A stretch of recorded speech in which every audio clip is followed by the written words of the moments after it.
I can't remember how many times since Coach Belichick has been there, and like how many of the scenarios have been like, what's happening here with the team after 4 weeks or whatever, and it's like a created adversity, and sure enough, they get better as the season progresses. The Patriots can be very good, and if there aren't enough distractions playing a team like New England, now the Dolphins have to deal with hard knocks, coming to town to watch over everything the Dolphins do. Jalen Waddle says we'll just have to get used to it. I mean, it's going to be something we got to adapt to, having cameras all the way around. But I feel like, it's something that everybody watch, so you kind of know what to expect, just watching, episodes, forming season and stuff like that. So you kind of have an idea of what it's going to be. Lots going on in Miami Gardens this week. And today, we're going to make life miserable for New England. Time for Game Day Uncensored. Tobin, Solana, Omar, the pregame show for real Miami football fans on AM 560 Sports, WQAM, FM 99.9 HD2, and always live on the free Odyssey app. Game Day Uncensored is sponsored by South Florida Lexus Dealers. Experience amazing by Tito's Handmade Vodka. Tito's Handmade Vodka on Game Day? Pour me in, coach. Edmore Sawgrass Cadillac. Make sure your next Cadillac is backed by Morse at Edmore Sawgrass Cadillac. Proud partner of the Miami Dolphins. By JM Lexus. At JM Lexus, you'll always get the home team advantage. And by Williamson Automotive. Williamson is Miami. Good morning, everybody. Good morning, and welcome on into another edition of Game Day Uncensored here on 560 WQAM. Brendan Tobin here with you alongside Omar Kelly and Alejandro Solana. For the next 4 hours, we will get you ready for the Dolphins' Week 8 matchup against the New England Patriots from Hard Rock Stadium, a place they have been excellent. They have been very, very good at home for the last couple of years, really into his entire career. He's been very good at home. So it is going to be an exciting thing to see today as they try and bounce back from that loss on Sunday Night Football to the Philadelphia Eagles. Always a division rival. Always got to be wary of it. They're coming off a thriller against the Buffalo Bills. But Omar, what are you looking for in this early going this week against the New England Patriots, those rat bastards? No. We're gonna lick our wounds first. Okay. We're gonna address the fact that we're fraudulent, and everybody thinks that the Dolphins are a fraudulent huge team. Huge frauds. If I may make a point, the Dolphins have lost to two of arguably the top 5 teams in the NFL on the road.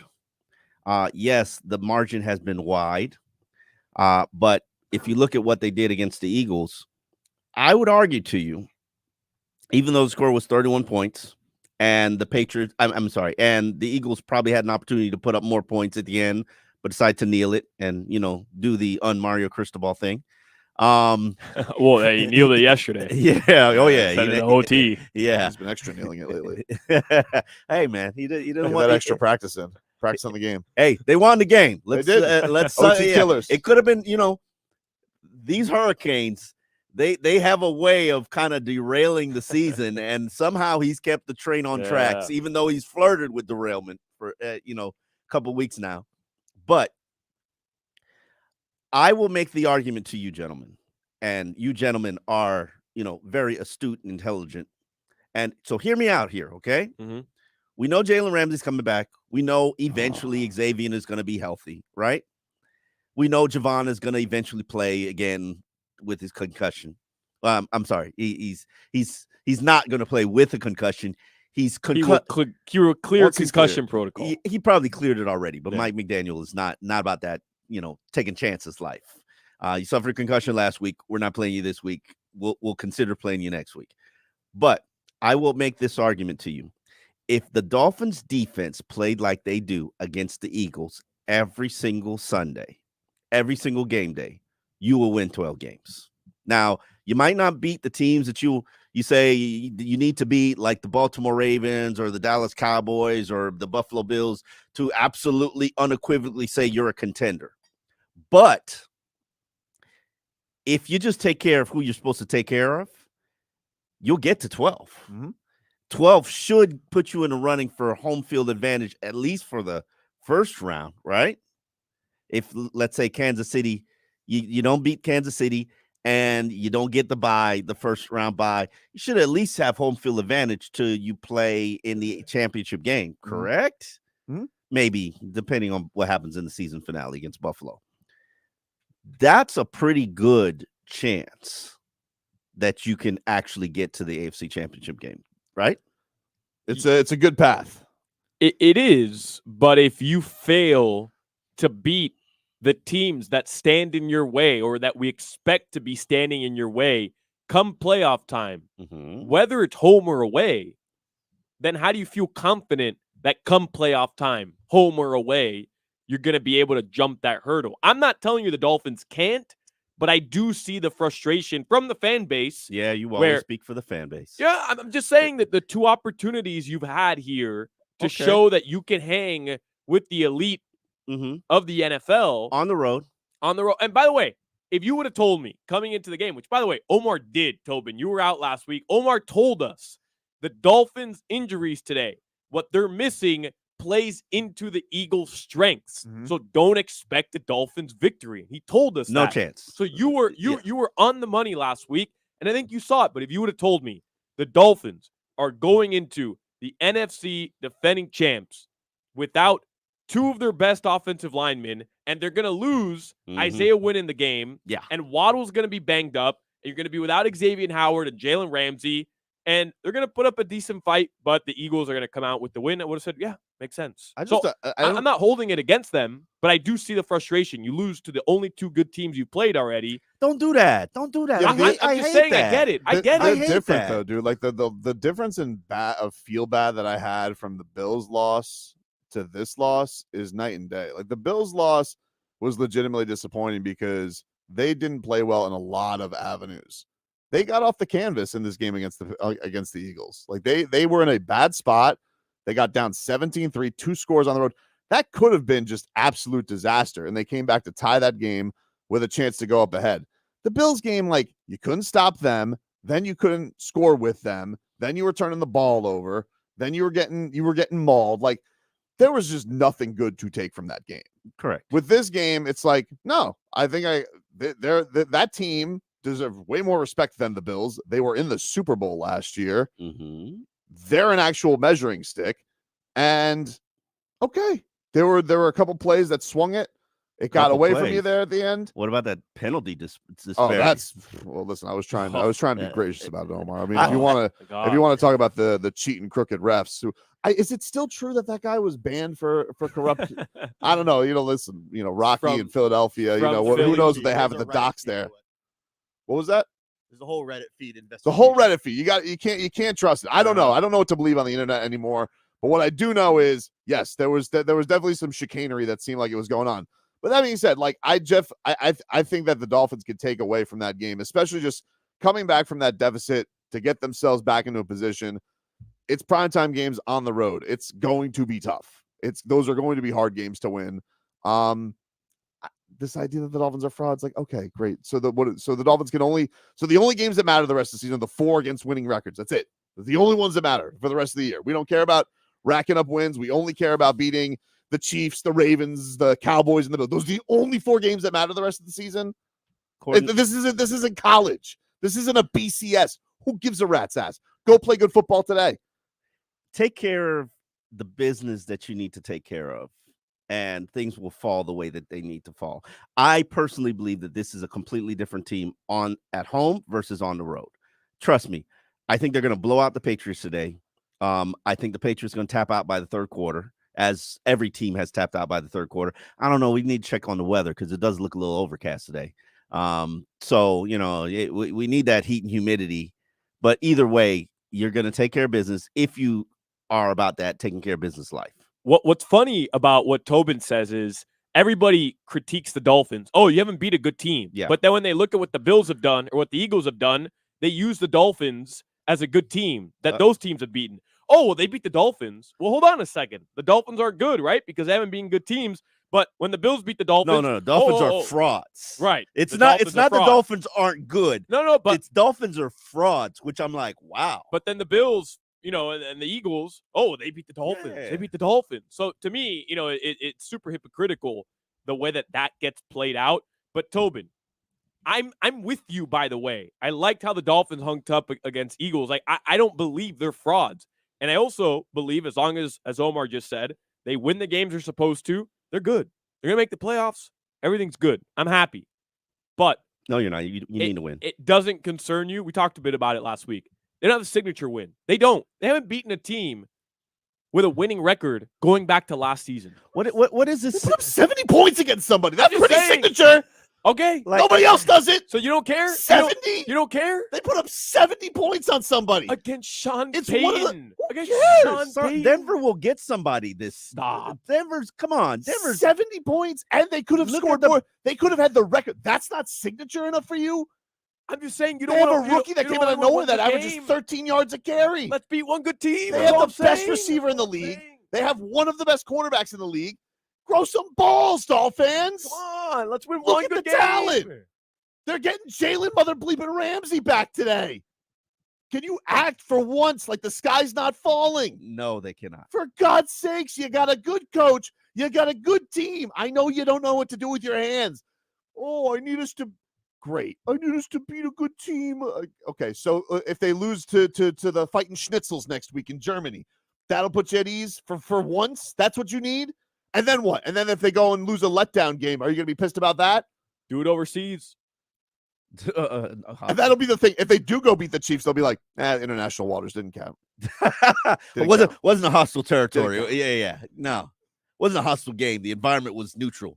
I mean, win a damn game against a team that's over 500. I mean, what else can I tell you, Great. Tobin? So only four games out of the rest of the season. No, that's it. that's not what I'm That's saying. it. That's not what That's I'm all. saying. You just said that. Go ahead. No. You just said that. I said win a damn game. I'm not saying win all the games against teams above 500, but win one game against a team against 500. Yeah, go win a team that's full of the best offensive linemen in the league with a quarterback who squats more than defensive linemen. Well, then let's adjust our And then expectations. AJ Brown, who's a Let's adjust our Tyrannosaurus Rex, expectations. who goes and catches rats. Just go beat them. I thought you and I were on the same page here. This team's expectations aren't just make the playoffs; it's get to the damn title game, They're in first get to the place. Super Bowl. Grow up.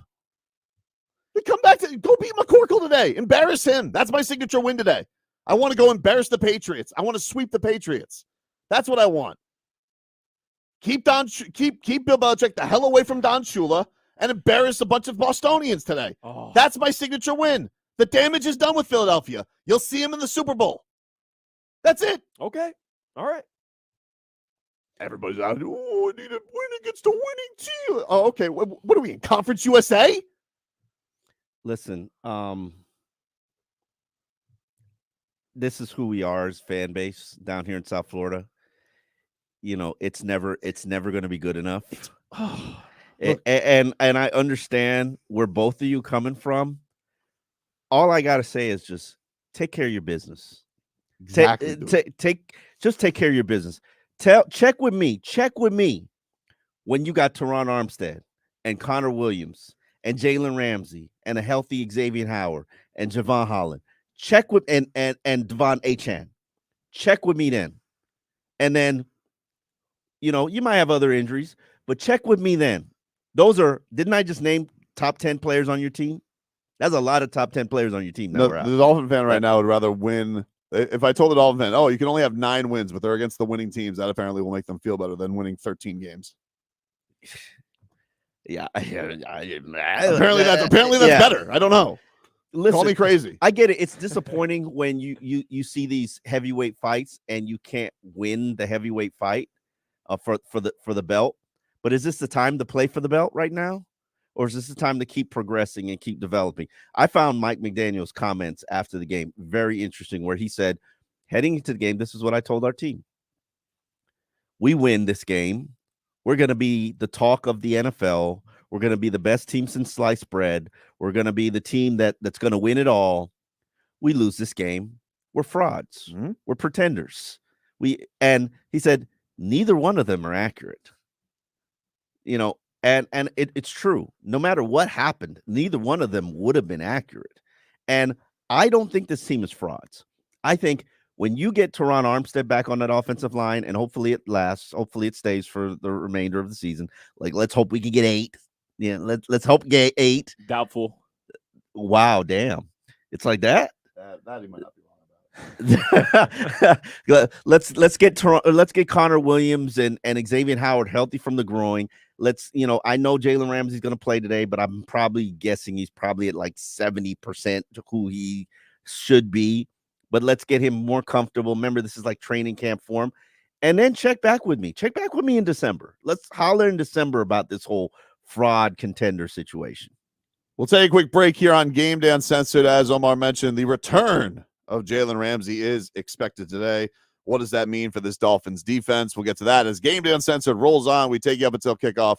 Back after this. Hey, want to see the ugly mugs that go along with our melodious voices? Do I have to worry about this? We are on YouTube. That's great that you're doing that. All kinds of videos of your favorite hosts doing shows at events, shenanigans galore, and great interviews. Is this a good thing or a bad thing? Someone tell me how to feel. So easy to find us. Just go to YouTube and search WQAM. Don't miss out. So next time you're at the grocery store waiting forever behind that person right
Here on 560 WQAM. We are streaming live on YouTube and Twitch, the channel Miami 560 WQAM, getting you ready for Week 8, Dolphins and Patriots. And the big news coming up this week and our keys to the game, which is brought to us by Edmore Sawgrass Chevrolet, which is your lease return headquarters. Click EdmoreSawgrassChevrolet.com and see how you're backed by Morse when it comes to returning your lease. Ed Morse is a proud partner of the Miami Dolphins, and the biggest acquisition that the Dolphins made in the offseason was former All-Pro, multi-time Pro Bowler, Super Bowl champion, cornerback Jalen Ramsey.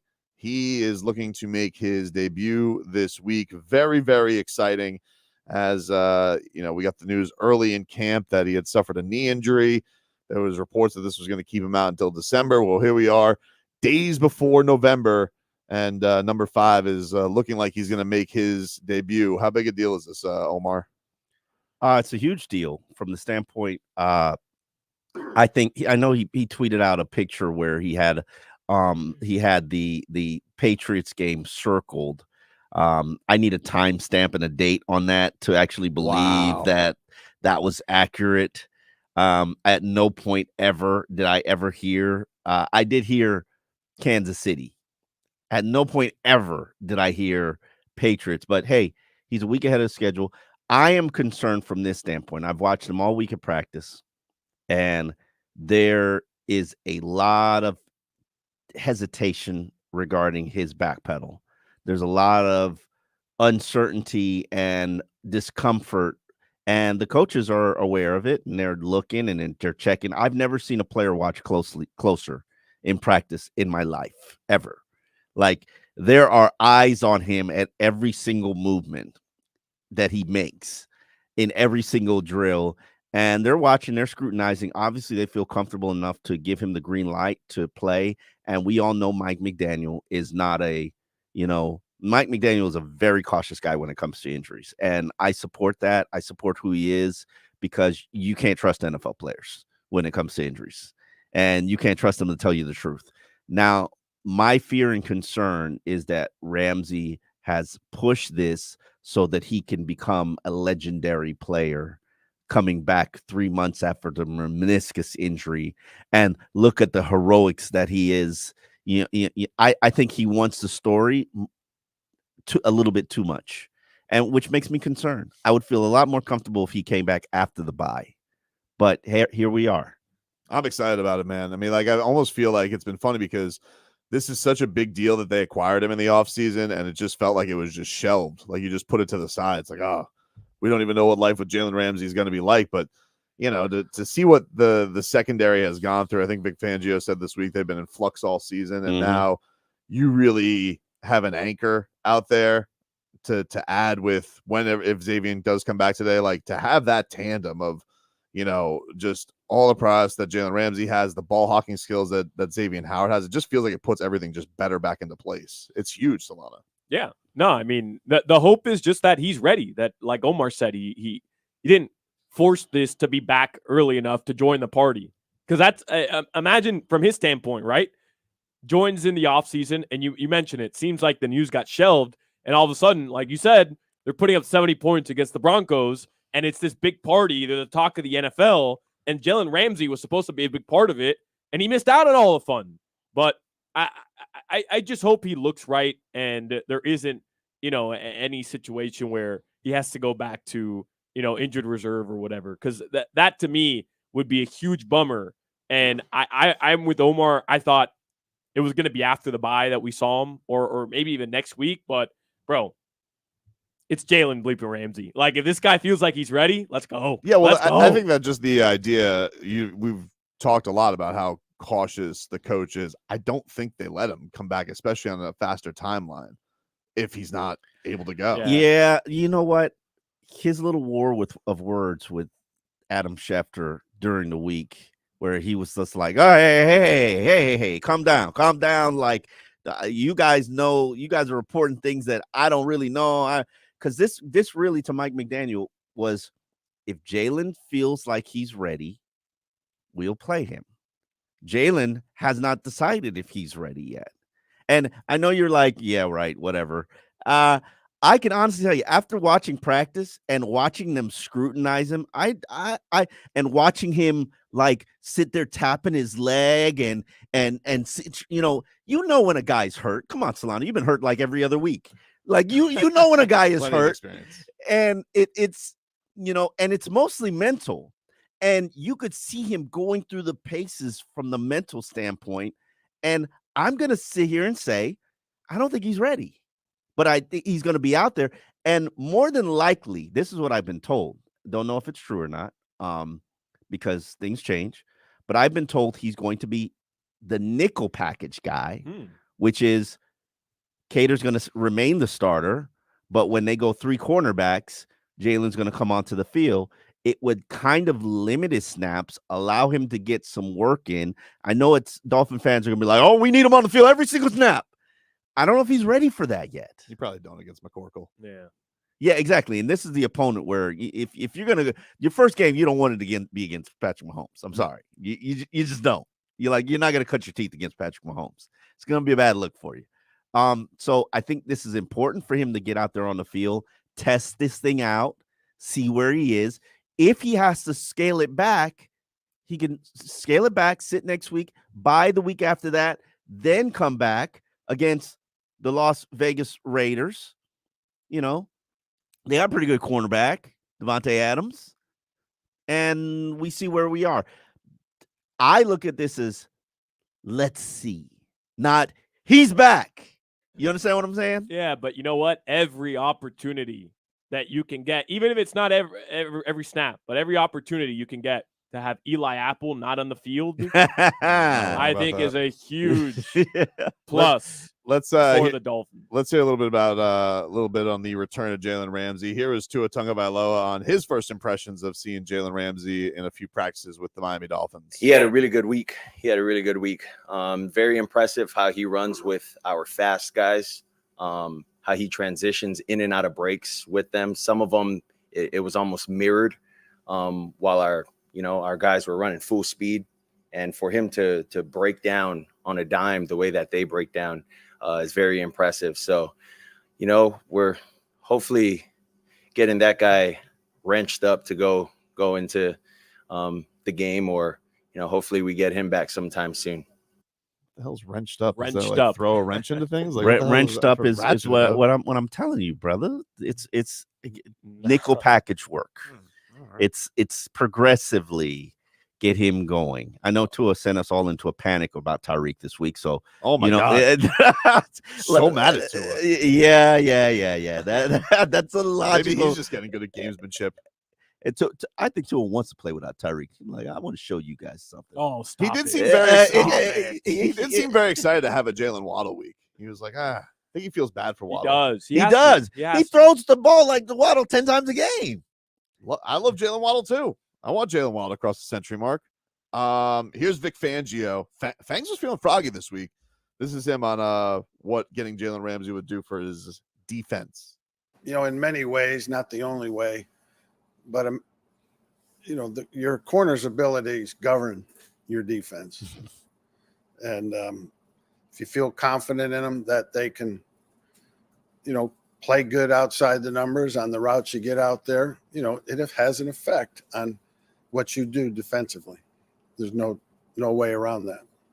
And my corners suck. So right now I can't do nothing. Was this the most chipper you've heard Fangs all season? He's chippy every single time. No, chipper. He seemed happy for Fangs. He was in a pleasant mood, and I think when you get your big toy back, I think he was excited. Bro, he was just like, yeah. You seen what I've been playing with a cornerback? Like, what do you want me to do over there? Toast.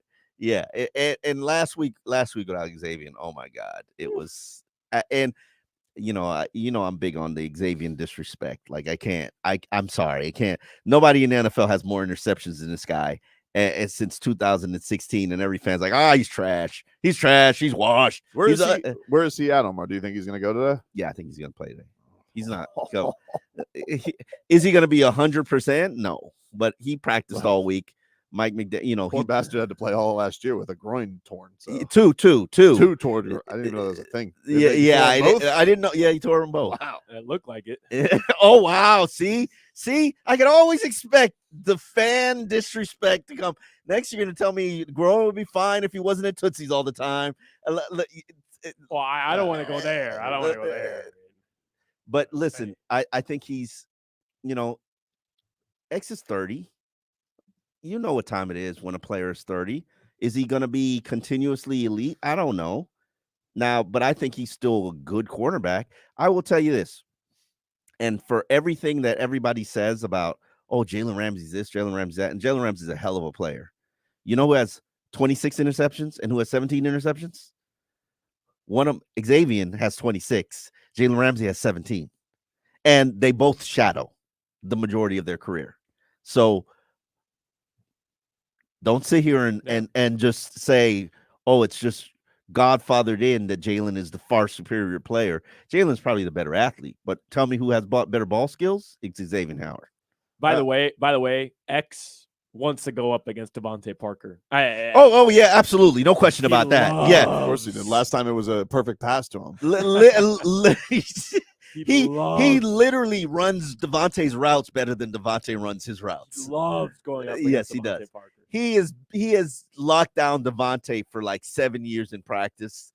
He owns Devontae, and you know, just like Josh Allen pays child support, Xavier pays child support to Devontae, and he's gonna be running his routes. No question about that. We'll take a quick break here on Game Day Uncensored, streaming live on YouTube, Miami 560 WQAM. Back with more after this. Text WQAM on the Kendall Toyota text line at 305-567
are teams that, like the Broncos. They're 70-20 type games. And it's like, oh, they're them. And I fell for it too.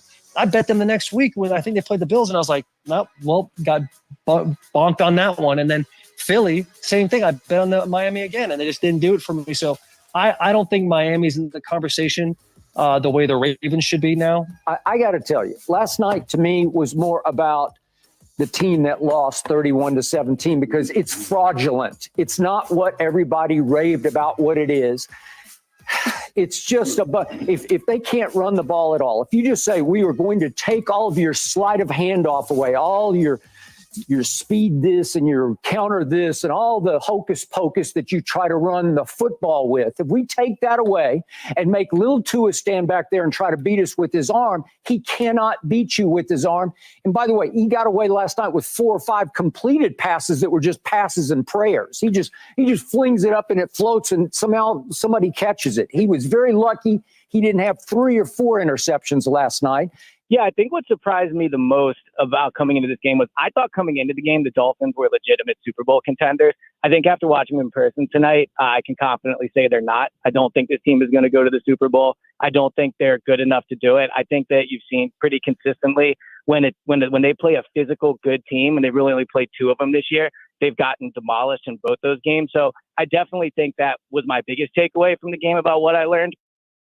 All right, there you go. A little fraudtage there from your pundits, Taylor Wan, you had Skip Bayless, Elliott Shore Parks there, all proclaiming the Dolphins frauds on site, Omar, after last week. Little Tua. I don't like that. That boy, that was disrespectful. Little Tua. Yep. Wow.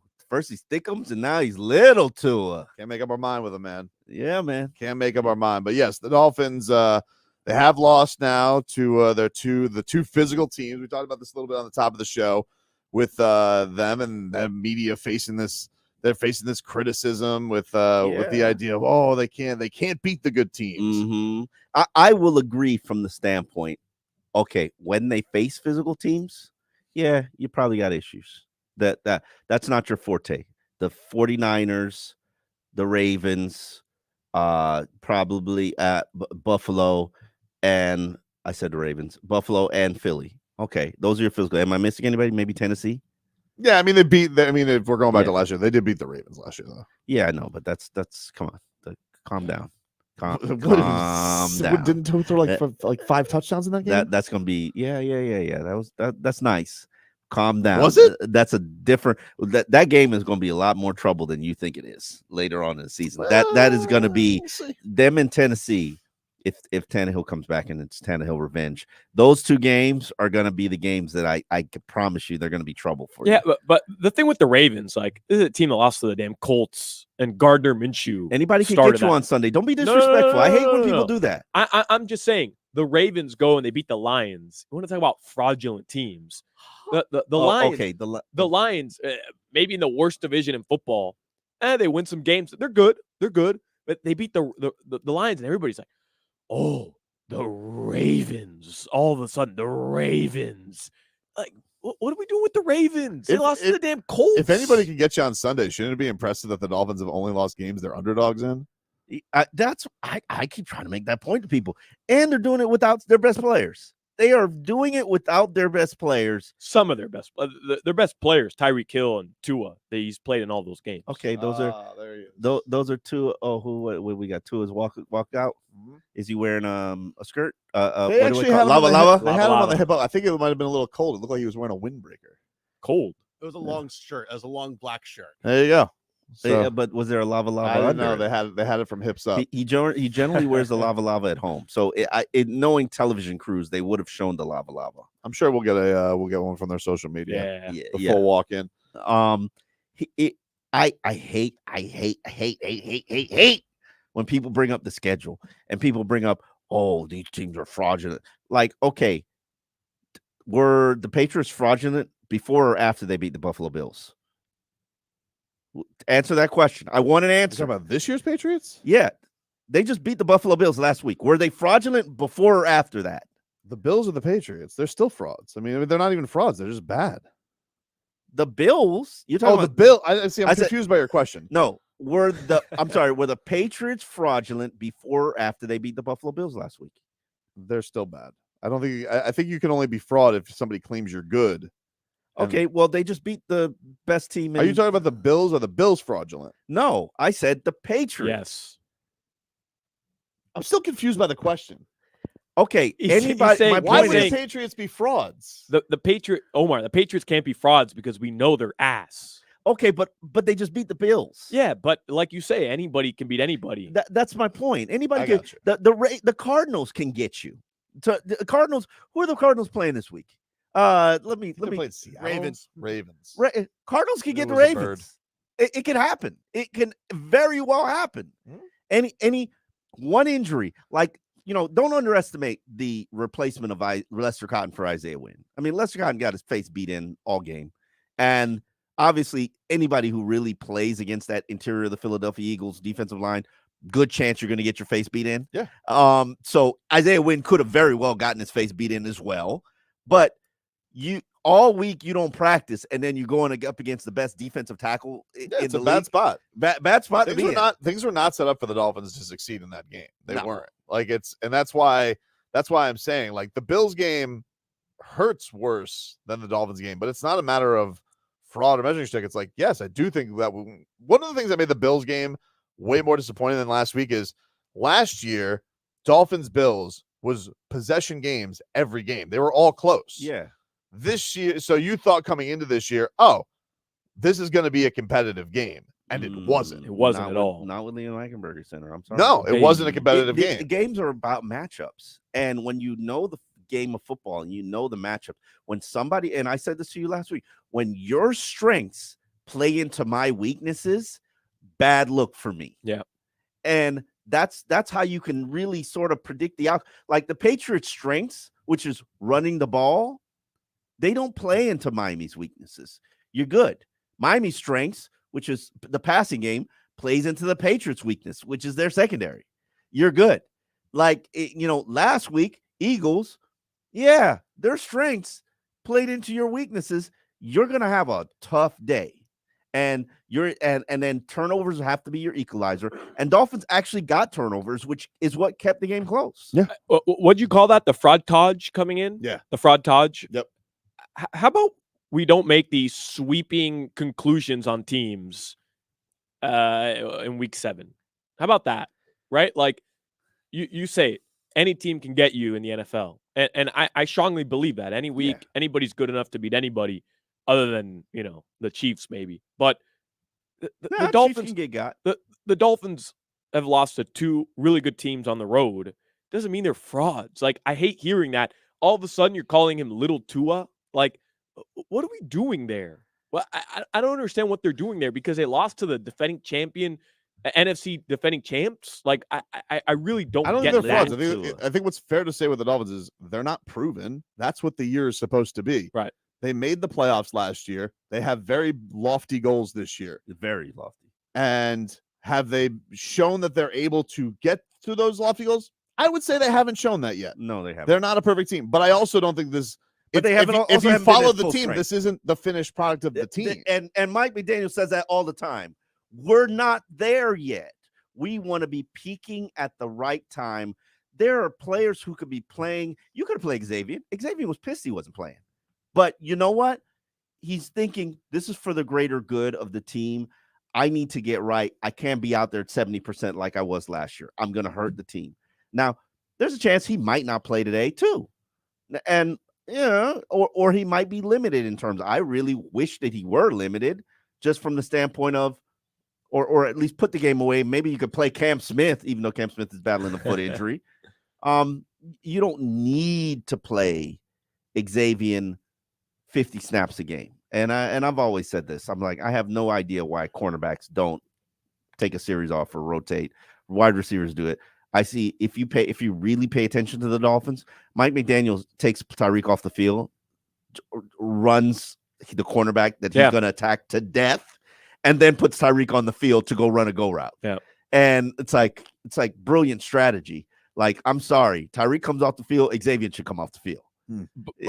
Just my thought. The only thing, and I see the trepidation with saying, okay, let's peak at the right time. Okay, last year you wanted to peak at the right time, except injuries got in the way. No, you weren't trying to peak at the right time last year. I think you were. I think you went on that big win streak in the middle of the season, and then you were going into end of November, December. And I remember I cut up the montage for the broadcast where Mike McDaniel talks about winning in December. There's nothing like it. You have to be able to win in December, and these are the most important parts of the season. And they spend all December on life support. Well, the Tua injury gets in the way of that. I don't see how you could argue against that, right? Like, it was clear that without Tua Tagovailoa, you weren't going to win games that you should have won in December. And I don't think anybody's putting that on the Dolphins. You were without your starting quarterback, but look at the way the injury bug is already cut into this Dolphins season. You just talked about all the guys. Jalen Ramsey misses a bunch of time already. Hasn't played a snap yet. Xavier Howard's been injured. You're missing your two best offensive linemen for most of the season. Devon Achane, this diamond in the rough that you found in the draft, he has to go to IR. Like, the injury bug has already derailed parts of this Dolphins offense and defense. And then you talk about peaking at the right time. Well, you can't trust that you're going to be healthy to peak at the right time just based on precedent with this team. So I understand the trepidation with believing that the Dolphins are going to be right come December and January because, well, they haven't shown that they can be right. It's just football too. Like, a guy can get derailed any week. Yeah. Like, that's the thing is, like, we haven't brought up Tua's, durability all year because we're almost halfway through the year, but it's like, that's the thing that was lingering over most is, like, can your quarterback stay healthy at any time? But they have done, for the most part, have done a really good job of handling their injuries. They have. But they're also getting lucky. It'll catch up with you against good teams. That's the thing. It's like, as it did the other night. You can handle it with teams that you have a talent gap on. You'll be okay. That's why I think, like, even if some guys were out, they'd be okay against the Patriots. If they had to go against KC, and you're telling me all these guys are out, it's tougher. It's a tougher ask. Mike McDaniel, this is what he told his team going into that Eagles game on what the two options would be. I think it's more like winning and losing games. This just in, I think you guys might know the only team to do it, win every game. For the record, it was the Dolphins in 1972. So, I told the team this before on Saturday night. I said, okay, after the game, one of two things will occur. If we win the game, we are going to have to deal with a whole ton of hype, and we'll be crowned as, it wouldn't surprise me to be the best team in football, and that would be the carrying narrative. If we lose the game, we can't beat good teams. That is just quite literally the nature of, just going into the game, and we're playing a 5-1 opponent, and just knowing how things progress. There's a whole week in between games, and there's a lot to talk about and a lot of interest. So the narrative is going to be one or the other. And technically, what they got was rewarded with Hard Knocks, so there's going to be even more hype coming. So, hey, man, they got the fraud claims, and they got more attention. You want those 10 penalties to be distributed out equally. You're gonna have to do Hard Knocks. And Dolphins like, fine. That was the answer back. That was the answer back. When was the decision made? Answer that question. It was very timely. Yeah. Okay. This is Game Day Uncensored, so I'm really gonna do it. You see the disparity in those calls that you got there, right? You can continue to submit your appeals, or you could just do Hard Knocks. So you're saying that, like, the Dolphins said, how about you make the Saints do it? And they're like, okay, watch this. And Roger Goodell put the call in. Bro, they got nothing but Philly refs. Listen, Delco refs. Would you like to be getting a fair shake here for the season? Or would you like to do, or would you like for somebody else to do Hard Knocks? These are your choices. Because when did the decision come? The day after the game, right? Day after a night game. There's like, fine, we'll do Hard Knocks. Damn. Like, bro, it was very obvious to me because it was forced on them. And last I checked, there are a lot of teams that have not done Hard Knocks ever. I would love a Pittsburgh Steelers Hard Knocks. Dolphins have done Hard Knocks. So wouldn't you force your way onto a team that hasn't done it yet? This team, Baltimore hasn't done Hard. Baltimore has done Hard Knocks. They were the OG Hard Knocks, weren't they? Yeah. Yes, they were. My bad. That was who the hell was that tight end? So Shannon Sharp was on it. Elvis Heath? Fairback was on it. I think it was Heath. Todd Heath. We'll take a quick break here on Game Day Uncensored. Back with more after this. You're listening to the exclusive home of Miami Hurricane.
encroachment. But now, the Dolphins are back home, where they're undefeated. The last place Patriots are here today, coming off a big win over the Bills, which has created some momentum for the Pats. The Dolphins beat the Patriots in Week 2. A learning experience, says Tua. I think as you look at the first game, the way they played against our offense, to me, they changed some of what they do defensively, but then they also got back into what they ran normally. And so we're expecting some of that. Mike McDaniel has nothing but respect for a Bill Belichick coach team. Every single year they get better during the course of the season. I can't remember how many times since Coach Belichick has been there, and like how many of the scenarios have been like, what's happening here with the team after 4 weeks or whatever, and it's like a created adversity, and sure enough they get better as the season progresses. The Patriots can be very good, and if there aren't enough distractions playing a team like New England,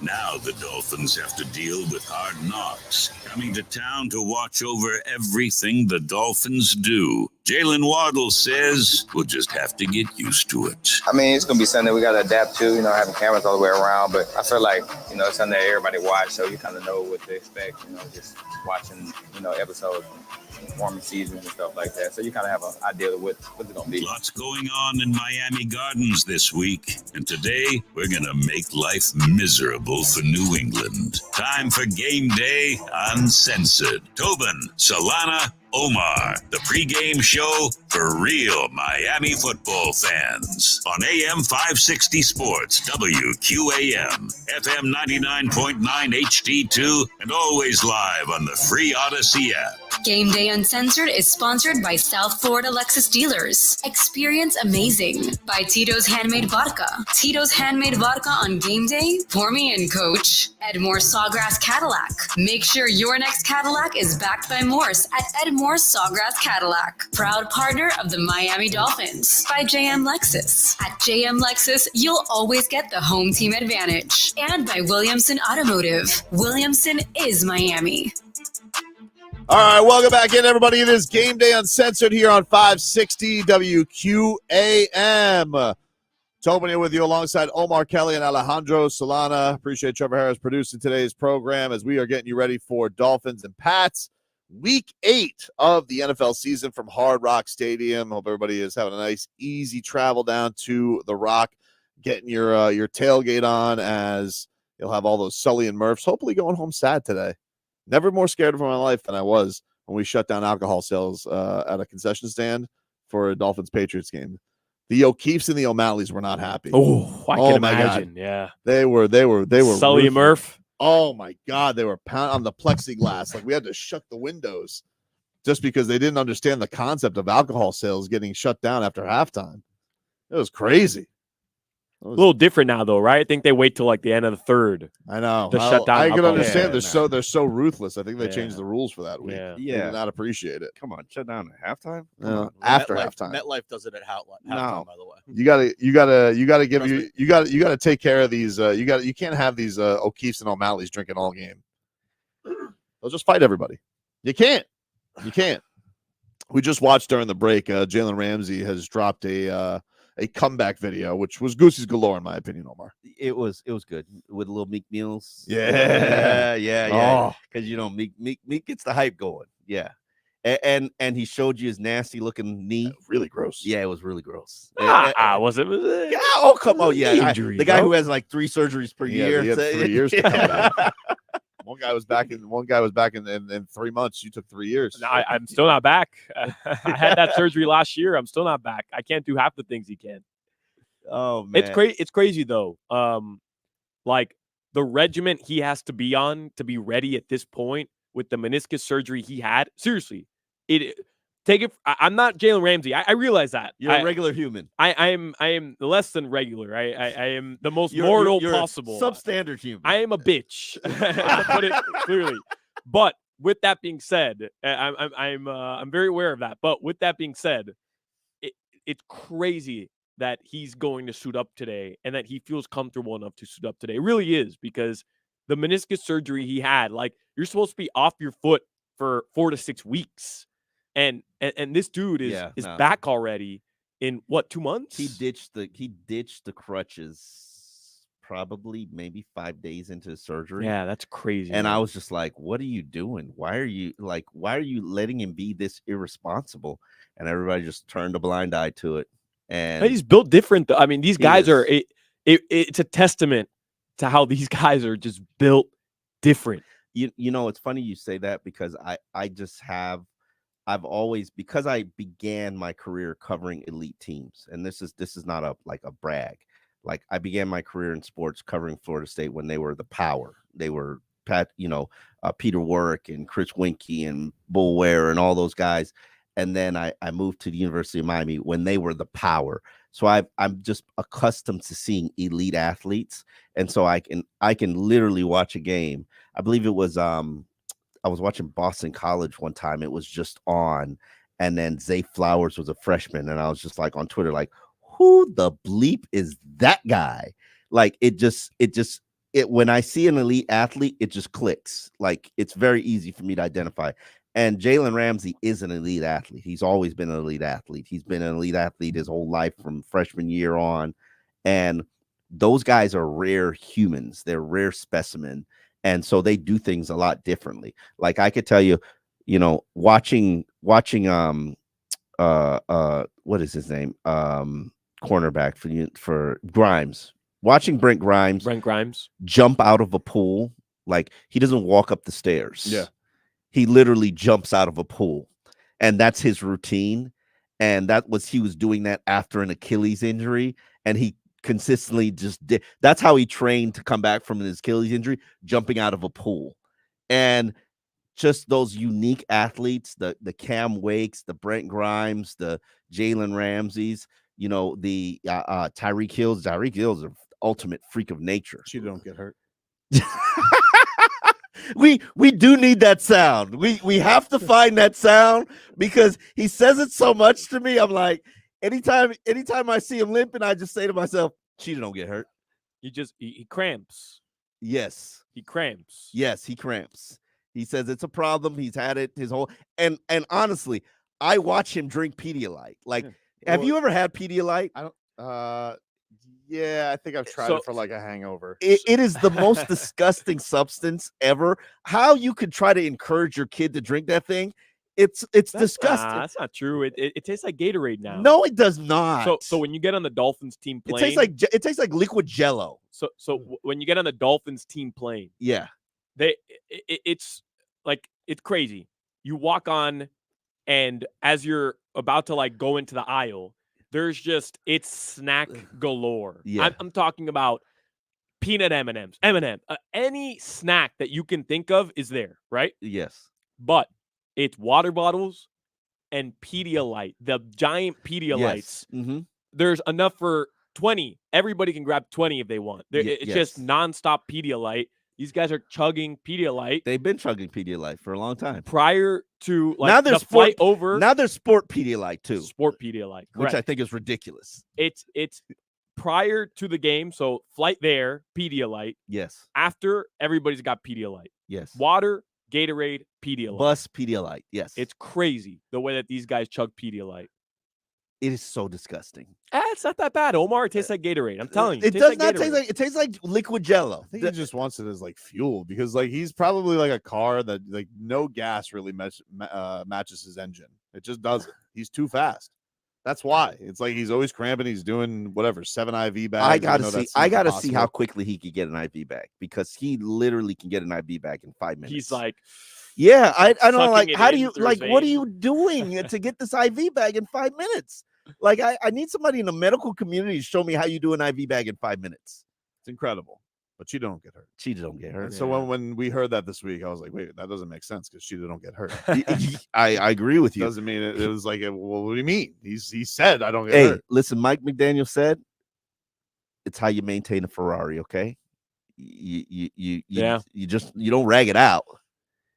Sometimes you gotta put it in the garage. Sometimes you gotta, take it to get maintenance. It is funny though. We spent a full 24 hours. Oh panicking. my God, we were panicking. That Tyreek Hill. Oh, Tua made us panic. Tua made us panic.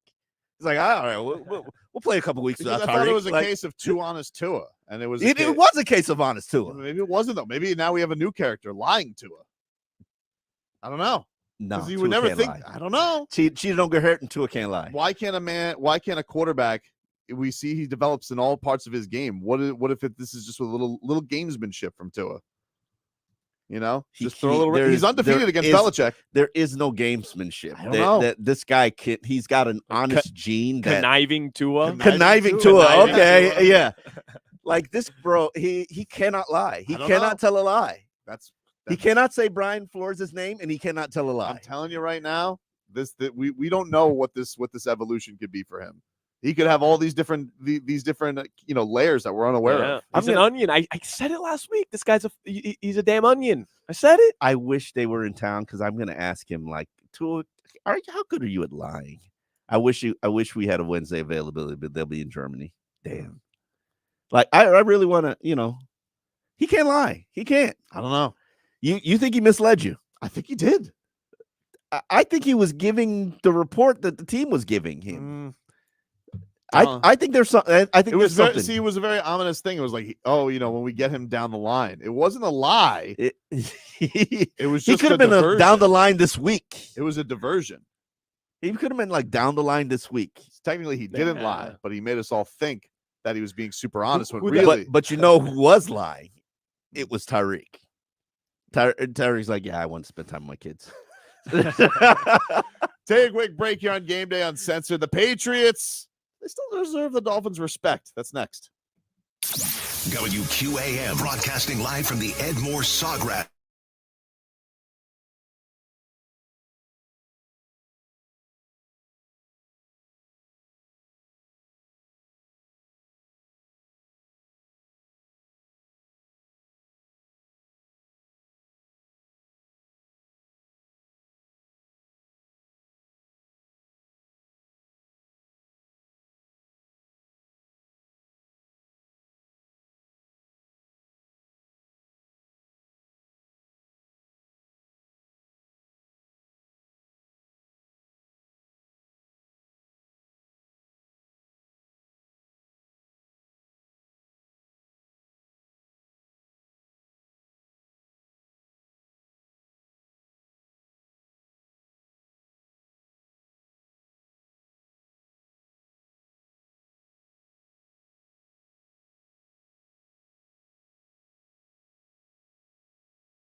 99.9 HD2 and always live on the free Odyssey app. Sponsored by South Florida Lexus dealers, Tito's Handmade Vodka, Edmore Sawgrass Cadillac, JM Lexus, and Williamson Automotive.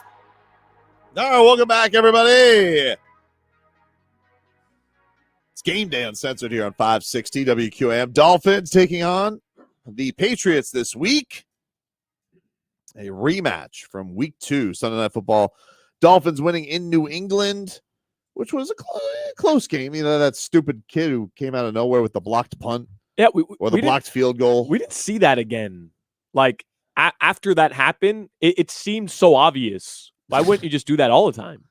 Because you can't time it up properly. If you can only time it up properly if you actually know the tendencies of the holder that was on your team last year. Because it was badass. You have to hand it to him. Well, It was badass. They're going to do something dynamic again today on special teams. You're going to take an L on special teams, or you're going to try to overcompensate on special teams. So annoying. And then take an L. How about you? Hey, win the right way. What's all this cutesy stuff? Win the right way. All right, Patriots. They don't do anything the right way. Like, wow, that's profound, but it's true. They cheat, Omar. They cheat. Tobin didn't want to say it. I'll say it. They cheat. They cheat their way to a dynasty. Okay, Yeah. they didn't cheat to get Belichick. I mean, and they didn't cheat to get Brady. Do it without the video cameras. No, but the Dolphins tried. The Dolphins tried to, and they got caught. Or Deflategate. Yeah, I mean, just like they got punished for Deflategate, you know, that was just a collection of things that you needed to be punished for. You know, we lost a first-round pick for tampering gate. You know, it is what it is. Even though, you know, tampering gate isn't really about tampering. Although it turns out to be the greatest catch ever because Tua McDaniel. So worked out. But yeah, Mike McDaniel this week talking about the Patriots who had this big win against the Bills. I watched that in an airport last week. I didn't really know how to feel because I hate the Patriots, but I also hate the Bills. I kind of enjoyed it, but then it's also you got to enjoy that. They brought them down to earth. They brought the Bills down to earth. Yeah, I don't know. You know, but either way, they won. Gesicki, he did that awful gritty all over the place with McCorkle. What about McCorkle's gritty? Because we were laughing Both about terrible. that last week.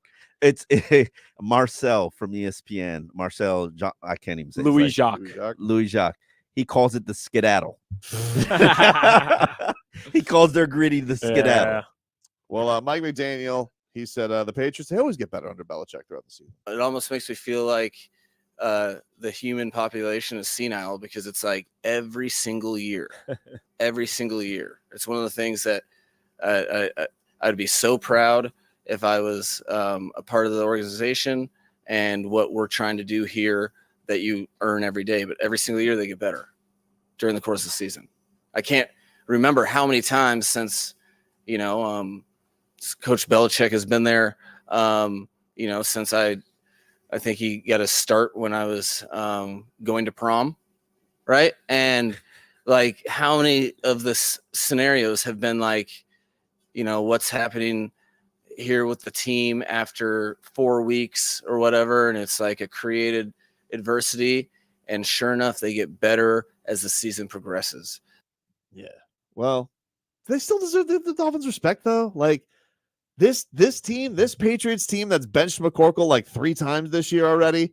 Like, I'm sorry, this ain't your big cousin's Patriots. They're not. It's not the same team. It's not. I'm not going to sit here and bow to the throne of this man who looks bewildered, who hired a defensive coordinator as an offensive coordinator. Now he's got old Ashton running his offense. He's got the Dolphins leftovers out there as their best weapons. I don't know, it just doesn't hit the same. Patriots winning that game said more about the Bills than it did about the Patriots. Patriots are not good. They're just not. Like, Belichick has looked miserable all season. I don't think he liked winning that game. Belichick's miserable because he knows he's made this bed and he's got to lay in it. And yeah, it's not a very good team. It's a team full of like Dolphins discards. Yep. And, you know, average NFL players, a mediocre quarterback. Yeah. Your best players are hurt. Your GM sucks. And then he's going to force this situation on his head coach. Oh, it just so happens to be you're both of those guys. He's made a lot of questionable decisions. Going back to last season with the whole offensive coordinator fiasco. Yeah. Like, he's tried to prove to people I can win with anybody, with anything, and throw any situation. I'm gonna do it. And I think this year, finally, it really did catch up to him, where it's like you can't build a mediocre roster behind a mediocre quarterback and just think that you're going to go and have the same success. I think you might be onto something here. And I think if we continue to expound and build on that, I think Bill Belichick is running into the same issue that Brian Flores had, where nobody wanted to work for Brian Flores, primarily at the end. So that's why he had to have two co-offensive coordinators who are both mediocre during, his final year. And obviously we saw what that offense looked like. The co-offensive coordinator, who could forget? Yeah. And nobody wanted to work with Bill Belichick except for now O'Brien. And I think it's going to take a minute for nobody wants to work with Bill Belichick. And I don't think people get that. No, he's just waiting for Josh McDaniels to get fired again so he can come back, bring him back. come back crawling to him. Yeah. Supposedly that franchise is going to be like handed to his son, like whatever. Oh, his son with that stupid tongue wagging out. Put your tongue in your mouth. With the what do you call that haircut? It's a mullet. The bowl. The mullet. bowl. Yeah, it's more than a mullet. It's like a bowl mullet. It's like a bowl mullet. He looks like marriage. He looks like chili cook-off. That's what he looks like. Oh my God, I used to see that kid when he was like 14 coming down here, and he's had the same little weird look. And it's funny to see him as an adult with a still weird look. Like, does he really think that bowl mullet thing looks good? I don't know. I'm not really sure. But while Mike McDaniel was showering the Patriots with praise because they get better under Belichick, he says Dolphins, samesies. How different or similar do you see the Dolphins team now compared to what you saw in week 2? I don't think everybody's evolved in the last few weeks. Every team has. So they have, but it's just a normal kind of evolution. Some injuries, and, transition in their schemes. Yeah. Pretty similar. Recently. It's so boring. He's such a bastard. I always love when he names off 26 Dolphins players and tells you how great they are. Like that's always my favorite. He's definitely super mad he couldn't lure Van Ginkel. Oh, definitely mad. Oh yeah, sure. He thought he was going to get another. For sure. He could have made Van Ginkel a star, man. He wishes. They could use him. They could use him. He would have been the next Rob Ninkovich. That's his player. Look at that hair. He's just like, I could have made him something. Yeah, but nope. Van Gink stayed loyal. Got Finn's lifer. Got wooed by no, don't say that, because when somebody's paying him $10 million a year and you're not right now, he's a Finn's lifer. I can only deal him today. You want to live in delusion, right? You want to stay there for right now. Yeah, Van Ginkel's gonna be chasing that cash next offseason, and rightfully so. I hear where Mike McDaniels is saying, and I do agree with that. Like, Patriots will continue. Like, I thought that they were gonna bottom out and teams were going to quit on him because, that's what players do in today's age. Maybe they did it back in the yonder year as well. But once teams figure out yeah, we don't want to play for you anymore, they quit. And then news came out last week, Sunday. I don't know if you were dancing at your wedding, figured, that, hey, Bill Belichick's got a new contract. He's going to be here for a while. Even though we've done that dance, we extended Sperano, we extended Joe Philbin, we've done that dance. We stopped doing it with Adam Gase, but we've done that dance before. And then all of a sudden they get this spunky little spirited victory against the Buffalo Bills, and I don't know what to think. Could they beat the Dolphins? Yeah, they could. Will they? No, but they could. I think the idea that the one thing that I always like about Mike McDaniel is that he does seem to give everybody their due respect when it comes to the opponent they're taking on. He puts on he does that genuinely seem like a week. He literally celebrates and claps when we ask about the opponent. But I do think it's genuine, because I do think that he takes all of this. I don't think he ever wants to get got. I don't ever think he wants to absolutely have them buy into their own bull bleep and be in this spot where they're going to overlook it. You lose to good teams, you lose to good. But I think it makes him it would make him ill to lose to a team he knows that they're better than. I heard him say something once earlier this season, and I thought this is so weird for you to say that. He was like, yeah, the 5-game losing streak we had in December, that was the best thing that ever happened to us. I was like, huh? And he yeah, look at your reaction. It wasn't. Yeah. That's the same ideology that the Miami Heat tried to tell you. Oh yeah, we needed to lose in 2011 to the Mavericks. The big three needed to lose to the Mavericks in 2011 to learn how to win. Spo will do that a couple of times a year, though, where like they'll get drubbed on a West Coast trip, and he goes, "I actually thought we got better." I'm like, "Huh?" Yeah, Well, no, like the idea of learning from your mistakes, everybody can buy into that. But losing 5 games in December didn't make the Dolphins, didn't make McDaniel a better coach, didn't make the Dolphins a better team this year. It's bogus. The same way LeBron James allowing J.J. Barrera to shut him down in the NBA Finals and blowing that entire NBA Finals didn't make the Miami Heat a better team in 2012. LeBron James just bleeped the bed, period. End of story. Well, I hear your arguments, but I disagree with you from this standpoint. I think this team, because they were riding highs last year, and then they weren't. And they realized you can't take your foot off the gas. You can't take things lightly. You can't, you got to learn how to win, and you got to learn how to fight through adversity. I will say this. I like the 2 losses that they've had this year because they've had to fight through adversity. Now, are we in the media really tough on them? Not really. I'm going to be honest and transparent. But they're learning, the national media is talking about them. Like, goodness gracious, every time I look up, ESPN's talking about them. And the people call you Tiny Tua. Wow, it does fit though. Little Tua. Little Tua. But now you made it worse. Yeah. Alliteration. Tiny Tua. I don't like that. Tiny Tua is actually really good. I don't like that. No, I mean, I don't want to do that, but if you were going to mock them. Tiny Tua again, I don't like that. You don't have to do that. You don't have to make the bad nickname worse. But it's good though. No, it's not good. It's bad. Okay. Tiny Tua, bad. I'll continue to call them Dickums. Listen, the struggles that you had in December, they defined who this team is now. And Mike McDaniel said that. And they're focused and they're playing for February, and they know what their goals are, and they want to be peaking at the right time. And they're not going to play players now to win games for today when they know tomorrow is way more important. Tobin, really quickly, the narrative that I think I've built on this team thus far is their offense is too good to lose to bad teams and to bad offenses, right? Like Tua, Tyreek, Waddle. This offense is just too prolific to lose to teams like the Patriots who can't score points.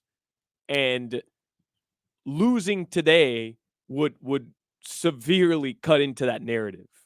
And I think, if we want to keep doing this thing that you were doing, you were telling me to grow some balls an hour ago. Yeah, you were telling me grow some balls, Solana, because if the Dolphins beat the teams they're supposed to, then everything's okay.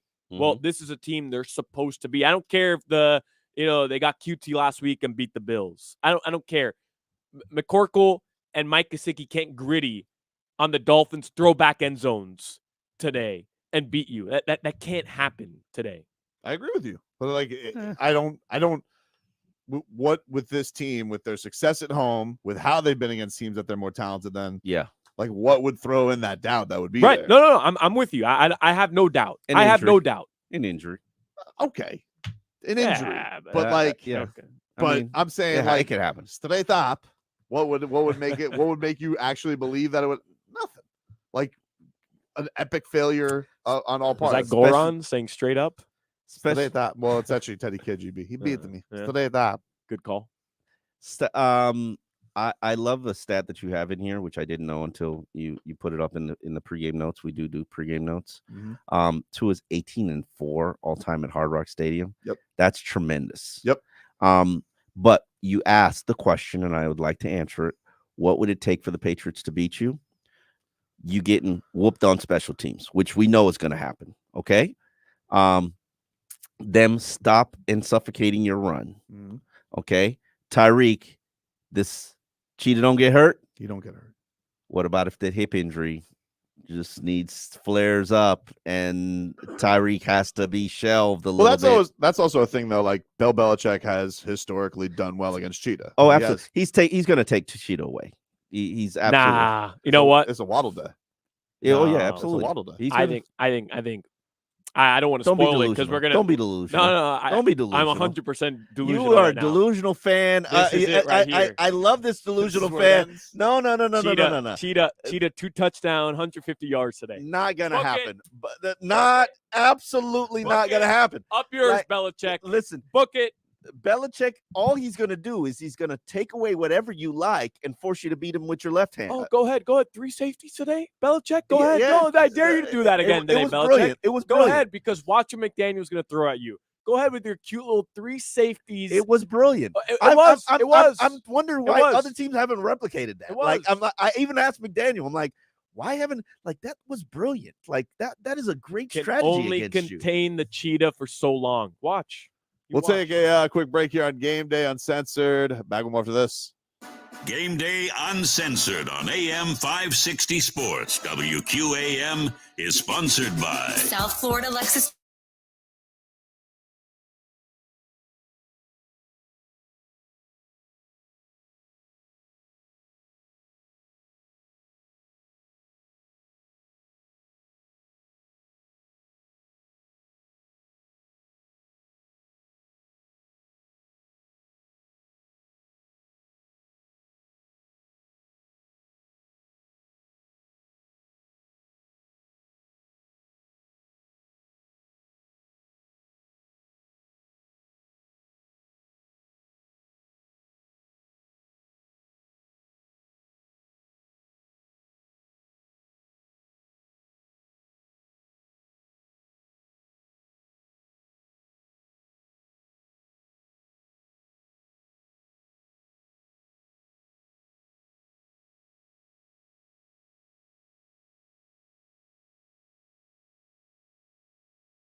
FM 99.9 HD2 and always live on the free Odyssey app. Sponsored by South Florida Lexus dealers, Tito's Handmade Vodka, Edmore Sawgrass Cadillac, JM Lexus, and Williamson Automotive. Welcome back, everybody. Game Day Uncensored here on 560 WQAM. You want to know why I know Bill Belichick's checked out? Because they're doing a wacky Belichick segment on NFL Countdown. Now you know now they're doing the other side of Belichick. That's checked out Belichick. We're doing puff pieces on him. He's trying to show another side of him, I think, the past couple seasons. Because, it's easy to be curmudgeon, strictly football guy. Don't ask me dumb questions, media. It's easy to be that when you're winning. You're in the midst of a dynasty. You've got old Tommy leading you. But then, now season 3 of just being mediocre. Now you want to show people, I'm a fun guy away from this game. Yeah, Leroy's tried to sell me on that for years, that he's a fun guy. And I'm like, I don't care care how many Bon Jovi showed up to your Browns practice, Leroy. Actually, people have told me that have played for him that he's very good on the media he's very good to the players and relatable, and it doesn't come across like he comes across to the media. To me, he just hates us, and it's reflected, and it is what it is. He comes from abuse, history of abusers. Bill Belichick was an abuser. It is what it is, man. Abusers abuse. Let's get to our player to watch here, brought to us by our South Florida Lexus dealers. Experience amazing. And Bradley Chubb, that's Fang's guy. And Vic is he? Hold on, wait. Omar. That's not a Fangs guy. I've never heard an endorsement for Bradley Chubb. Not from Fangs. Well, no. Listen to this. Yeah, I think he's played well all year. He made 3 or 4 big plays against New England in game 1 that helped us win that game. I think he's been consistently good all year. Lately he's had some sacks, which is what everybody notices. So they think the play's much better. But I think he's had 2 or 3 sacks in the last 2 games. And, but he played about 110 plays in those 2 games. So there's a lot. How did he do in those other 107? And he's been doing good. That sounds like an endorsement to me, Omar. No. It's he's been doing good. I mean, where was he week 3 or week 4 or week 5 when you asked about Bradley Chubb? He's doing all right. He was all right. He was very nice this week with Vic Fangio. He really did sound like he wasn't froggy. a curmudgeon. What's up with that? What do you think that is? Because they had this performance against the Eagles, and I even felt like he was defending his defense in a way. Oh, his defense did so well. Shorthanded, and I think Mike McDaniel said something earlier this week, and he said something Friday, and it was about Brandon Jones, and it was very weird for me because he kind of was hinting at a lot of things about his defense that it takes time to learn it and master being an elite defense, because there's a lot of intricacies, because we're going to hit a Brandon Jones game today. And obviously, we're talking about players to watch. Brandon Jones would be that player for me because it can go bad. And I'm fearful. And I'm not saying that I'm a big Javon Holland dude, and Javon Holland's the best thing since sliced bread, which everybody seems to want to tell me in the media now. Show me the plays that he's made. That show with him. I know. That's my guy. That's my guy. I know. The Snowman. Yeah. Do you play him Snowman music? Not yet. We might though. You better get there. Come December. We write a parody for you. Listen, please. I like Javon Holland. I think he's a good player. People are trying to tell you that he's like the best safety in the game. He's not. Name me the play that he's made this year. I can't, Pro Football Focus. I swear to God, highest rated. Pro Football Focus. They must get kickbacks. Didn't he get 2? I think didn't he have a game with 2 forced fumbles? Yes, he did. That was good. Okay. Ask Cortland Sutton what plays he's made. Ask him. Okay. Ask Cortland Sutton. All right. Fine. Like Francis Ngannou punching out that football. I sound like such a hater. Show me the play that he's made that looks like Rashad Jones. Show me that play. Rashad Jones. You just hit me with a Rashad Jones, bro.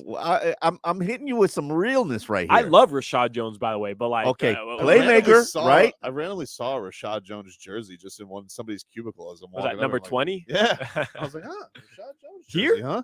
Yeah. What? I'll show you during the break. Who the hell has a Rashad Jones jersey? Is that Tim? A lot of TC? players should have a Rashad Jones jersey. I mean, Rashad has been the best safety you've had since like Jake Scott and Dick whatever. I can't remember the other guy. I don't know, but you said Rashad Jones. You said Rashad Jones like he's Brian Dawkins or something, bro. Like, why are you people so damn disrespectful to Rashad Jones? No, I'm not. I told you I love Rashad Jones. No, you don't, because you just disrespected I think him. I have the appropriate level of respect for Rashad Jones, which was he was a nice player. He was good. No, he was very good. No. You know, a nice player is Jeremiah Bell. Love Jeremiah Bell. You love Jeremiah Bell? He made half the plays that Rashad Jones did. Something about a Jeremiah Bell, like you just knew. Are you kidding me? Yeah, YB. Dude. Yeah. Made his impact known. Hall of Famer, I think. Jesus Christ. Like, you guys are trolling me, clearly. 10 years with the Dolphins, 21 interceptions, 4 touchdowns. Come on. 200 tackle seasons. 4 touchdowns? 4 touchdowns. Wow. Like, so you're saying that Snowman can't be Rashad Jones? 300. Show me where he's been Rashad Jones. Well, I don't think that's fair. I know I am a little biased. I get that. But being real, when it was his rookie season, he showed you he could make highlight plays, blitzing the quarterback. He could get after the quarterback, and he could be a ball hawk. I'm not saying he's an elite ball hawk. And he could be a cover. He could be a nickel and cover guy. Okay, so right, so you can be. He's consistently made. I'm not telling you. I don't really subscribe to PFF, and I don't know too much about the number side of it, but just from watching him play and watching him make plays, I think he has shown you that dude will make plays, bro. Okay. Like he has 21 tackles, 10 not and a saying half sacks. He's the best safety in the NFL. 21 tackles, 10 and a half sacks, 7 forced fumbles. Has he made those? Has he done that? And I get it. He's gonna become a better player. How many forced fumbles? That's how many he has in his career. Forced fumbles. Rashad Jones? No, he's got 3 forced fumbles and 7 fumble recoveries. That's Rashad Jones. Yeah. Oh, listen, Javon has 3 forced fumbles this year. All right, cool. It's pretty good. All right. Pretty good. I mean, yeah, okay. I like Rashad Jones too. I don't want to besmirch Rashad Jones. You can knock the ball out. Props to you. Can knock and the then, ball out. And then you know what that is, dude? Fangs what got I told you that is luck. Nose for the football. And then Fangs got on you because you're trying to knock the ball out every time you try to make a tackle.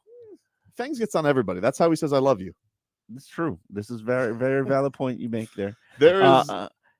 I just don't get this fascinating. Dolphin fans always overhype the young player that they want you to hype. Mm-hmm. Okay, Javon is the young player they want you to hype until next year, when next offseason, when they're gonna have to pay him and break him off like he's a top safety. Okay, show me the impact plays. But he's not playing this week. And the point of what I'm saying is, now we're gonna see the alternative. And I don't want to see the alternative. Well, it's not a good alternative. That's kind of part of the value of it, though, isn't it? Yeah, I mean, but yeah, you see the alternative to not having Xavier Howard, and it's all been bad. Like, I think that's the thing is, like, it's going to be a nice day when I can get, if that happens this year, all of the starting secondary. That would be great. Yeah, I would like to see that. I would like to see all of the starting offensive line. That would be nice. I would like that back. That would be nice. Except now Isaiah Wynn is done. Yeah, that really sucks because he was playing great. Yeah, Lester Cotton is another player that we got to watch today, because I'm curious what's going to happen, because he clearly sucked last week, and Mike McDaniel gave him a, you could do better, you could do it kind of speech. Yeah, I believe in you. Coming off the bench. You know who needs to give a lesson on this? Matt Moore. Matt Moore was great coming off the bench. Give him a week of practice. Stunk. Oh, wow. So the shade moves from Ryan Fitzpatrick to Matt Moore today. Yeah, dude, because everybody knows this. Matt Moore coming off the bench, monster.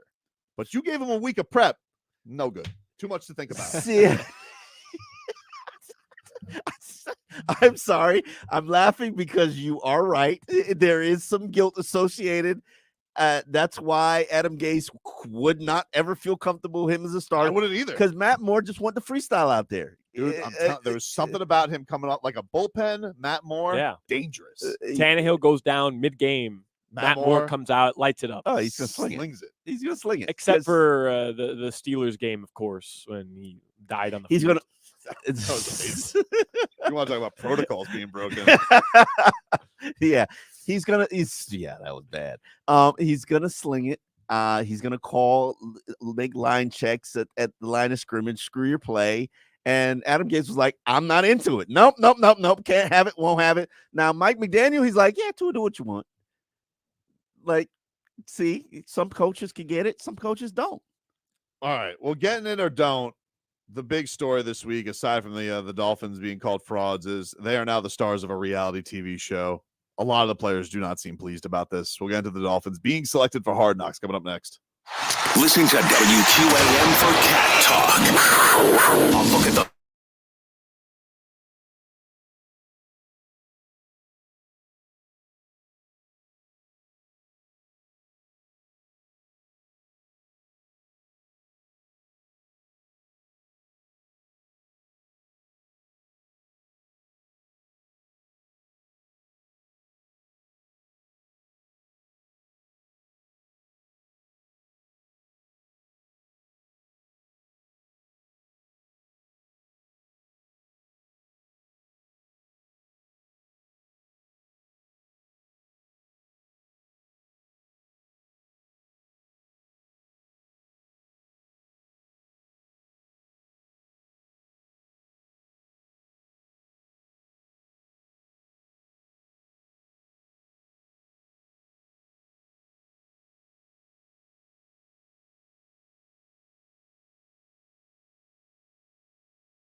5-yard penalty.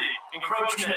5-yard penalty. Interference. Unsportsmanlike conduct. Holding. False start. Encroachment. But now, the Dolphins are back home, where they're undefeated. The last place Patriots are here today, coming off a big win over the Bills, which has created some momentum for the Pats. The Dolphins beat the Patriots in Week 2. A learning experience, says Tua. I think as you look at the first game, the way they played against our offense, to me, they changed some of what they do defensively, but then they also got back into what they ran normally. And so we're expecting some of that. Mike McDaniel has nothing but respect for a Bill Belichick coach team. Every single year they get better during the course of the season. I can't remember how many times since Coach Belichick has been there, and like how many of the scenarios have been like, what's happening here with the team after 4 weeks or whatever, and it's like a created adversity, and sure enough they get better as the season progresses. The Patriots can be very good, and if there aren't enough distractions playing a team like New England, now the Dolphins have to deal with hard knocks, coming to town to watch over everything the Dolphins do. Jalen Waddle says we'll just have to get used to it. I mean, it's going to be something we got to adapt to, having cameras all the way around. But I feel like, it's something that everybody watch, so you kind of know what to expect, just watching, episodes, warming season and stuff like that. So you kind of have an idea of what it's going to be. Lots going on in Miami Gardens this week. And today, we're going to make life miserable for New England. Time for Game Day Uncensored. Tobin, Solana, Omar, the pregame show for real Miami football fans on AM 560 Sports, WQAM, FM 99.9 HD2, and always live on the free Odyssey app. Game Day Uncensored is sponsored by South Florida Lexus Dealers. Experience amazing by Tito's Handmade Vodka. Tito's Handmade Vodka on Game Day. Pour me in, Coach. Edmore Sawgrass Cadillac. Make sure your next Cadillac is backed by Morse at Edmore Sawgrass Cadillac. Proud partner of the Miami Dolphins. By JM Lexus. At JM Lexus, you'll always get the home team advantage. And by Williamson Automotive. Williamson is Miami. All right, welcome back, everybody. It is Game Day Uncensored here on 560 WQAM as we are getting ready for Dolphins, Patriots, Week 8 of the NFL season. We're at midseason, baby. I know, man. Or do we count next week as midseason? Whatever. We're quibbling, I guess technically it would be after next because then they got the bye, so it feels like that's a little bit more even. But yeah, we're basically there. Yeah, we're basically there. And you're going to get reinforcements back. Teron Armstead possibly comes back next week. Things that I can't wait to see on Hard Knocks. Achan too, right? Achan? Yeah. I think he's got another week. Let me check. Let me double check. Maybe after the bye. Yeah, it's after the bye. Can this be really quickly? I know we're getting into Hard Knocks, but can this be considered a trap game? Since you have the look ahead to Kansas City, but it has the makings of a trap game. How can a Patriots game that's have the point. makings of a trap game? Can a division rival be a trap with game? This mature team? They're a very mature It doesn't team. mean you're going to get trapped, but does it have the ingredients to be a trap game? Absolutely. You're talking about a sandwich game between national televised and an international game against two teams that were in the Super Bowl. It has, and they're 2-5. It has the makings of a trap game. But the Dolphins and Mike McDaniel have been very good at not allowing themselves to get trapped. Until they get trapped. Very smart mice. Until they get trapped. Right. And I don't think you take the Patriots. You can't. There's no way you could take the Patriots lightly. None. Zero chance. I mean, you could. How? No, after they beat Buffalo last week. Bro, I love that loss. I mean, I love that win because they just did something you couldn't do on a team that embarrassed you. And they sent a warning shot like, hey, I'm coming. Where are they coming? They're coming to South Florida. I mean, last year they went to Palm Beach Atlantic to get used to for South Florida. Full week. Yeah, that didn't turn out too good. Yeah. I mean, let's not deny. I mean, the heat and humidity is Miami's home field advantage. It's part of the reason why they're so damn good here. Yeah. And more importantly, and I say this, and it's a very controversial take that people have not really liked, but I don't think their cheat motions work on the road. Their Tyreek is in motion. Kyle Shanahan. You think crowd noise disturbs it? Kyle Shanahan calls it, stole it from Mike McDaniel, who is his contemporary, and refers to it as a cheat motion. Just so you know that. And if you look at their games on the road, they don't use it as much as they use it at home. And even in the Eagles game, Tyreek would motion out and then he'd make a full stop before the ball is snapped. Cheat motions don't work on the road, baby. And that's a little complicated, a little problematic. Can we say though, like home field advantage today with the Heat? The high is 85. Yeah. This isn't. What is it in Foxborough? Do you know what it is there? It's probably snowing. Yeah, it's probably like hell. I mean, like it is an advantage, but who cares? Like, does a team in cold weather have to apologize?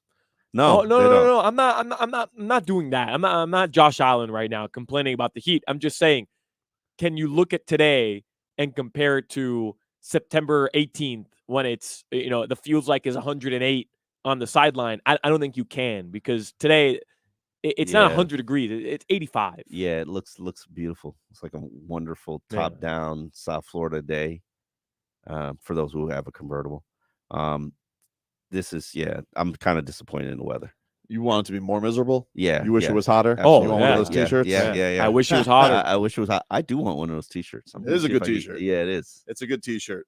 So this week the Dolphins was announced. They will be the in-season Hard Knocks team, which definitely was a surprise. I mean, like, usually that doesn't seem to go to a good team. That usually feels like Hard Knocks, it goes to a middling to bad team. Usually gets the Hard Knocks treatment. It's like a punishment.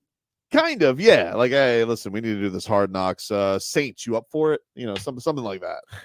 Nobody's like, me. Yeah, nobody's volunteering. Nobody's pick me. But I gotta tell you, like, I'm excited for it, Omar. As a person who likes content and likes this team and wants every time they do a mic'd up, I love it. I can't wait for Hard Knocks. I'm super excited. Yeah, every fan should be super excited about it. I was there covering the team the last time they did Hard Knocks in 2016. It was a great experience. I really, really liked the guys who at that time were the producers and part of the crew. They use a lot of our stuff and the material that we use to create storylines, because obviously we create storylines. And so a lot of times you talk to them behind the scenes about guys and players. And I think I did an interview with them before, not for the show, but just like to find about background and guys and personalities and things of that nature. So it'll be interesting because they can't come into this situation having done a lot of deep background research. But then again, the Dolphins do have a 12 people video crew and social media crew. So maybe they can get a lot of that information and content from them. But there are tons of storylines with this team, and they're phenomenal. Jalen Ramsey, Christian Wilkins, who's a great personality. Not really great dude, but great personality. The offensive line, and hell, Butch Barry, the guy who was basically run out of town in Denver, and how he's molded this line into one of the best in the NFL. Teron Armstead coming back. Did I say Jalen Ramsey? Did I say Tyreek Hill? And then obviously Tua, the guy who basically was like, he's miserable. He's miserable, and Xavier Howard's miserable. What was Xavier Howard's quote? It's bull bleep. Whatever. I don't know if I believe Xavier, but yeah. I do. Why?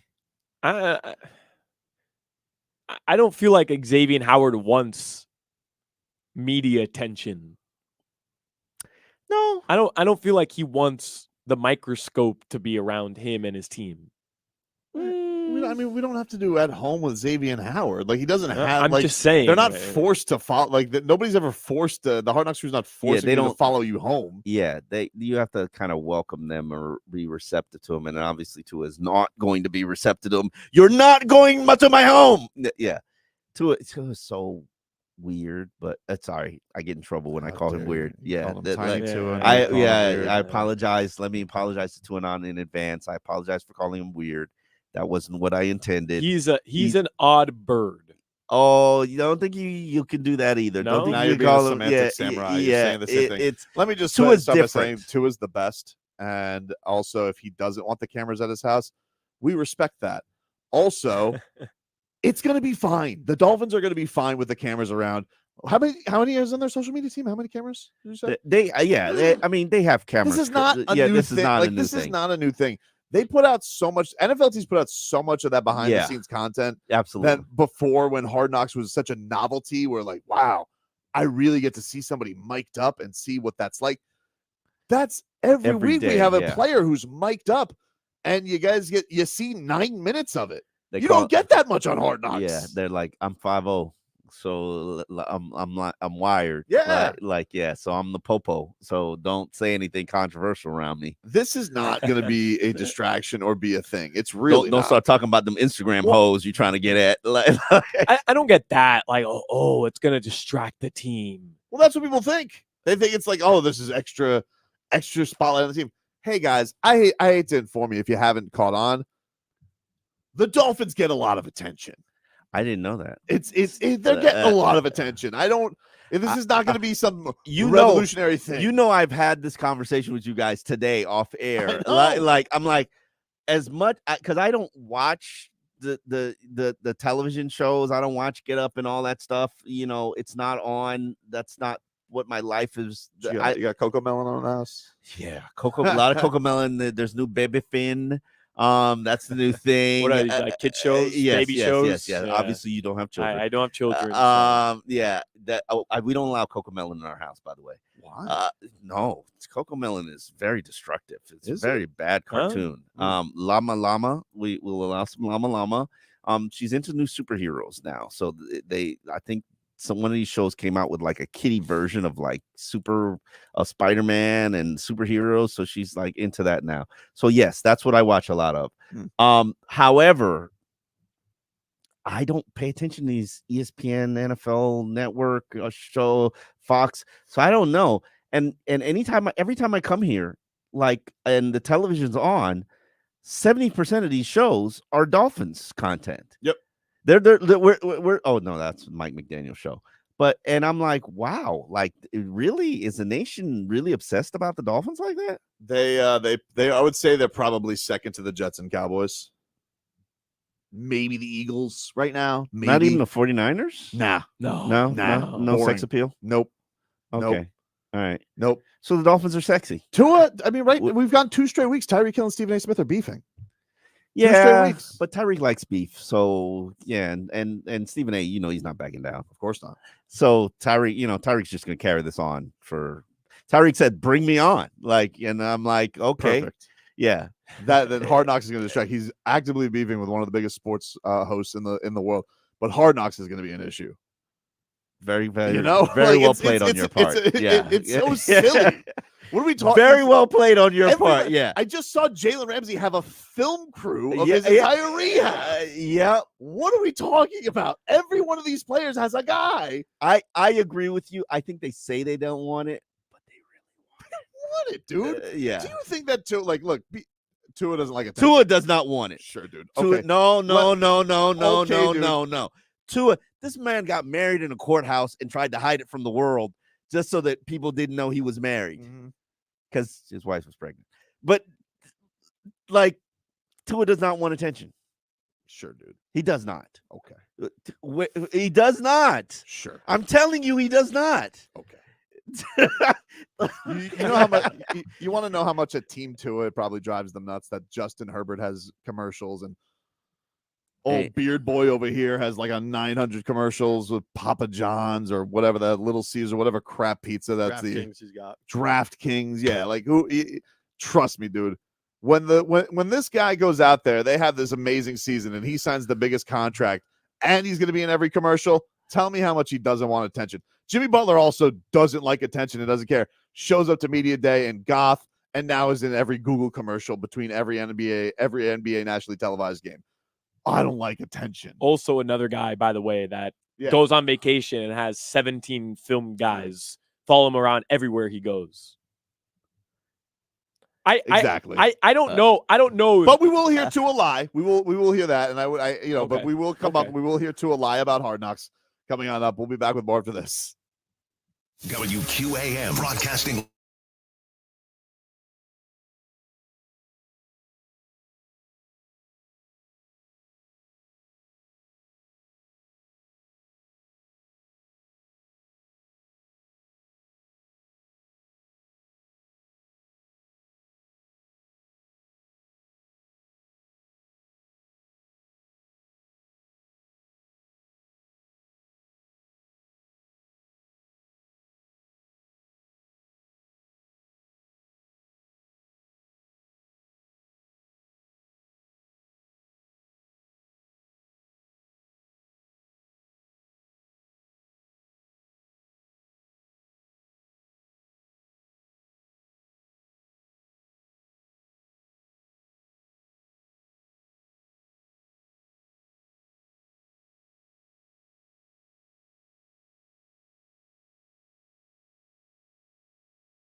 Vodka, Edmore Sawgrass Cadillac, JM Lexus, and Williamson Automotive. All right, welcome back. It is Game Day Uncensored here on 560 WQAM. Get back into some Hard Knocks talk here in just a second as the Dolphins are going to be on that. But first, let's get to our fantasy football update brought to us by Tito's Handmade Vodka. Tito's Handmade Vodka on Game Day. Pour me in, coach. Find cocktail recipes for every fan at Tito'sVodka.com. Distilled and bottled in Austin, Texas. 40% alcohol by volume, namely 80 proof. Crafted to be savored responsibly. Solana, who do you like fantasy-wise going into this Dolphins game? Tyreek a little bit banged up. Tua maybe hinting at a big Waddle game. What do you like this Sunday afternoon? Tyreek Hill, baby. Tyreek Hill. Tyreek Hill. Tyreek doesn't get hurt, man. Cheetah doesn't get hurt. Cheetah don't get hurt. No, I think both guys are a good option. Raheem Mostert also questionable. He's been a stud this season for the Dolphins in fantasy, so that's something to keep an eye on. Do you think there's potential, Omar, for Savon Ahmed, Jeff Wilson to get some major touches today with Raheem questionable? I think he's going to end up suiting up, but is that Raheem's playing? I think we have to get Jeff Wilson a little bit more involved, and I think the coaching staff will be a little bit. The plan was to get him more involved, but obviously the game situations dictated otherwise. I think you're going to see Jeff Wilson get a good steady run today. Now, will he be the Jeff Wilson that we know? Based on last year, the guy averaged 4.7 yards per carry. I don't know, but I think you're going to see a good day for Raheem as well.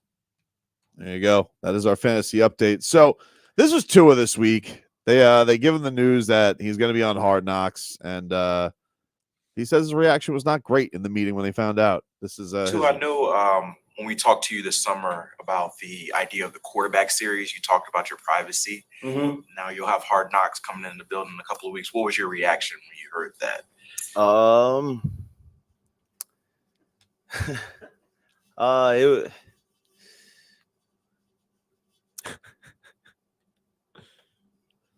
That's probably my reaction. Yeah, that's,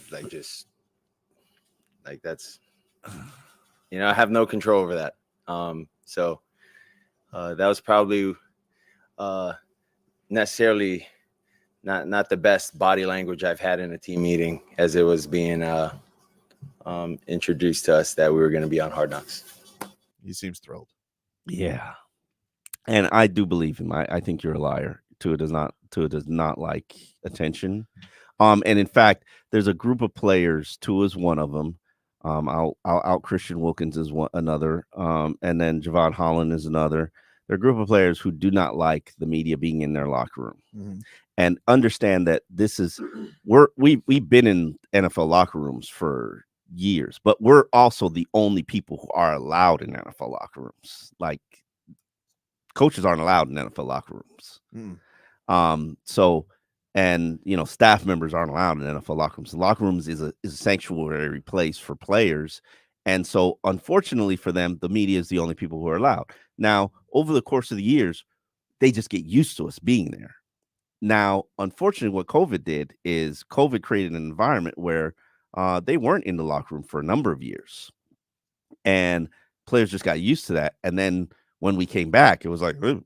Yeah, it was some of that last year with the Heat locker room for sure, because they would do everybody in the podium for a year, and then last year it was like, I think it was the first game somebody grazed by a Jimmy Butler sneaker, and he goes, "I'm not speaking in the locker anymore this year." I'm not what? He's not speaking in the locker room anymore this year. He's just gonna go to his do the podium. Wow. Now he's in the locker. You still see him in the locker room. Yeah. He doesn't talk at his locker, at least for home games.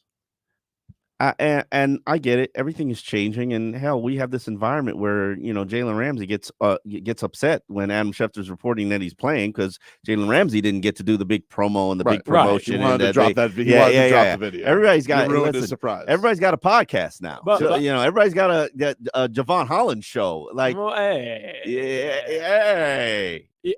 that does bother me though, because then Jalen Ramsey frames it as, oh, look at the big bad media, not doing their due diligence, just trying to be first, when he was right. He was right. Yeah. And you're just mad because you had this big promo let's roll be real out. about it. He got the information probably from your agent. Correct. Like Yeah, like Adam Schefter's not tweeting that out based on a hunch or because the equipment guy in the locker room told him. Adam like, Schefter gets 95% of his information from the agents that feed him the information, and your agent fed him the information. Yeah, and like no one's gonna be less hyped that he's out there because Adam Schefter told you the day before that Yeah, he's gonna be like, out there. when No Dolphin fan is gonna be like any less excited that Jalen Ramsey's making his every debut. single media member went into this week with the understanding that Jalen Ramsey was playing on Sunday. But Jalen created new headlines when he challenged Adam Schefter, saying, hey, I haven't even decided that I'm playing. And reality is, bro, like, you did. Yeah. You just put out a promo video with today's date circled on it. That being said, Tua better have the cameras follow him to the jiu-jitsu dojo. Oh, damn. That's a good one. That's a good one. They better. That's a good one. They better. If they I don't want to see your home Tua, but I want to see jiu-jitsu training every Monday. If I don't see jiu-jitsu, I'm going to be disappointed. You're right. What about Raheem Mostert surfing? Yes. No, we can't. No, we can't do surfing during the season. Sorry. Apologies. No. Why not? That's ridiculous. He's got to practice his touchdown celebration. What about during the bye week? Is he allowed to surf in the bye week? No. Is that dicey? No. There's no surfing for Raheem Get Mostert. bit by a shark? I mean, no, it'll be fine. Come on, He'd bro. outrun the shark. Listen, he'd outrun the shark too. You can't do anything that's dangerous and risky during your NFL contract. You're jeopardizing your deal. No, sorry. Here's more of Tua saying he's going to try not to let the Hard Knocks cameras bother him. For me, I'm not going to let any of that affect how I prepare, how I talk in our meetings, with how we want to get things done and what we want to do. I'm going to be myself. And I think the guys are going to do their best to be themselves as well. Although it is different when there is a camera, there while you're trying to do something, that's very private. So, I'm sure that our PR team will do their best, and her team will do their best to help, keep a lot of us out of trouble. So we'll see. Yeah, listen, here's the thing. After I don't know how long they're going to be there and how long they're going to follow the team, because I really haven't paid attention because I really don't care.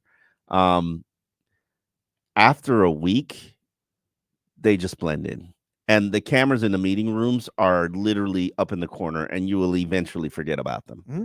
Now, what we'll miss where they're like harassing one another and calling Cedric Wilson onion head, and the embarrassing things.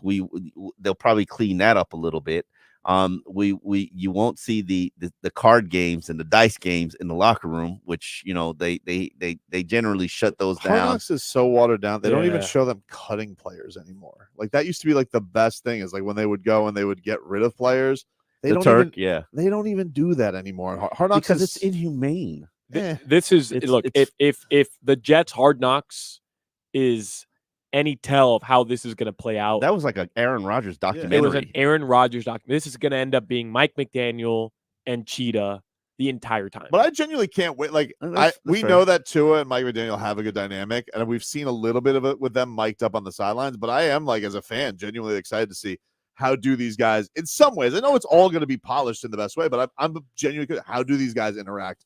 What is that like during a game week? I think that's going to be fun. I mean, we've seen it behind the scenes on those mic'd up situations. They're like buddies. Yeah, I think that's going to be fun for the fans. Mythical Mike, what does he call him? Like Mystic Mac. Mystic Mac. Yeah, it stole the Conor McGregor thing. And yeah, I didn't remember what it was. And Raheem calls him Mikey. Like, I know, but that's who he is. He's everybody's buddy. I'll tell you what we won't get. Oh my gosh, I want him to detail the sneaker collection, because remember that thing is fire. Dolphins OG Hard Knocks with Mike Sherman ripping Michael Agnew. Charles, where's Charles? Charles, I'm telling you right now, I got nothing to say about you in these meetings other than he's not doing his job. You better start picking your shit up. That wasn't good enough. Wasn't good enough. You heard us the other day. Michael Agnew, where you? You were terrible. Terrible. I would cut you today if I was the general manager. I will cut you. You get your head out of your ass. This group is not waiting for you. You're drafted as a high pick. Get your shit going. Do you understand? It's not good enough. Do you understand me? I mean, just understand how this thing works. We watch a practice like this. We're calling tight ends around the leg. Just who's available. That's what happens. So let's be real about this thing. There's no full scholarship. Wow, I totally Man, forgot about that. me too. That was a total different era where I you could talk to know. players It's not like gonna that. be like that You anymore. can't, but you can't talk to players like I that know. anymore. That's why it's not gonna be a big deal. Like that's why like you cannot talk to players like that anymore. This is a sensitive era of athletes. They are in their feelings. If we got Fangs though doing that, Oh my God! Man, Cam Smith, where are you? Yeah, Terrible. Terrible. Terrible. Everybody keeps asking about you. I don't know why they're asking. You're terrible. That would be. He is old school, so we will get Fangs. Not he can't. that, though. No, Not you'll that. get that. You'll get that. He No. can't stop himself. He can't.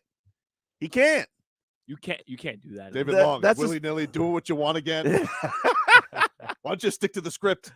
Yeah, that's Fangs. You will get that. He can't stop himself. He cannot. Like, why is Andrew Van Ginkel the best player on this team? Why? Because he does what I say. When are you guys gonna figure out? Do what I say. See, we're all excited for this now. Yeah, you just jumped up my excitement level. Did Cheetah cut his hair? Yeah. looks like Yeah. it. New cut. Yep. New cut for the cheetah. Cheetah don't get Omar- hurt. but Omar's Cheetah gotta gets get it. the- Gotta get the look. Yeah. Yep. Damn, Cheetah cut off his dreads. Yep. We'll take a quick break. We should be getting actives and inactives as we'll find out who is a go for this game against the Pats. Back after this. Text WQAM on the Kendall Toyota text line at 3055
E2 and always live on the free Odyssey app. Sponsored by South Florida Lexus dealers, Tito's Handmade Vodka, Edmore Sawgrass Cadillac, JM Lexus, and Williamson Automotive. All right, welcome back, everybody. It's Game Day Uncensored here on 560 WQAM. Tobin, Omar Kelly, and Alejandro Solana getting you ready for the Week 8 matchup against the New England Patriots. Let us get to our actives and inactives, which are brought to us by JM Lexus. The starting lineups are sponsored by JM Lexus. When it comes to loyal fans, it's JM Lexus with a 4.8 Google rating and over 13,000 reviews. JM Lexus, West Sample Road, and Margate. So here are your inactives for the Miami Dolphins. Robbie Chosen is inactive. Not a surprise, because considering the elevation of Chase Claypool and how Cedric Wilson has been playing well in recent weeks. Javon Holland, we knew, still in concussion protocol, so he is inactive. And the Brandon Jones is going to be stepping in as the starter. Blitz boy, right? Blitz boy. Yeah. Good name. Yeah, that's his nickname from his teammates. Brandon Peely is inactive, defensive tackle. And then the big news is Xavier Howard. He is out yet again. He is going to miss this week. X is out this week. Omar, surprising? It is surprising just because I know X would want to run Devontae Parker's routes for him. It would be a stat game for X, except for the fact if you follow Mike McDaniels is all about getting players right for that second half stretch after the bye. Right now, I'm at the point where I'm not even believing X is going to play against the Kansas City Chiefs. I think you're going to give him probably a full month's rest. But what confuses me is why practice him all week if you knew you were going to sit him? It's the second straight week where X is like, oh, I'll be good or whatever. And then he ends up not playing. Because last week he told you that, right? He's like, I'll be in. No worries. Here's the thing. And Mike McDaniel said this when he was addressing Jalen Ramsey, and he addressed Jalen Ramsey and Xavier together. He was like, I trust those guys. They know what my goal is, what my vision is, which is the vision is February. The goal is February. If playing you is going to impact how you perform in the second half of the season and prevent us from getting where we need to go, then I'm going to have to sit you. And I want you to be honest with me. And X being honest about his injuries, this is a new day. This is a new day. Because X will play literally on bad junk.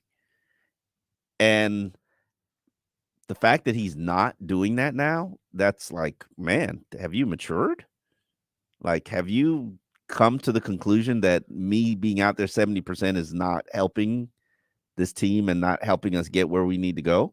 Like, that would be new for me. Yeah. It does put a little cold water on the debut of Ramsey, though, because it's like I wanted those two to debut together. I thought that would have been cool. Yep.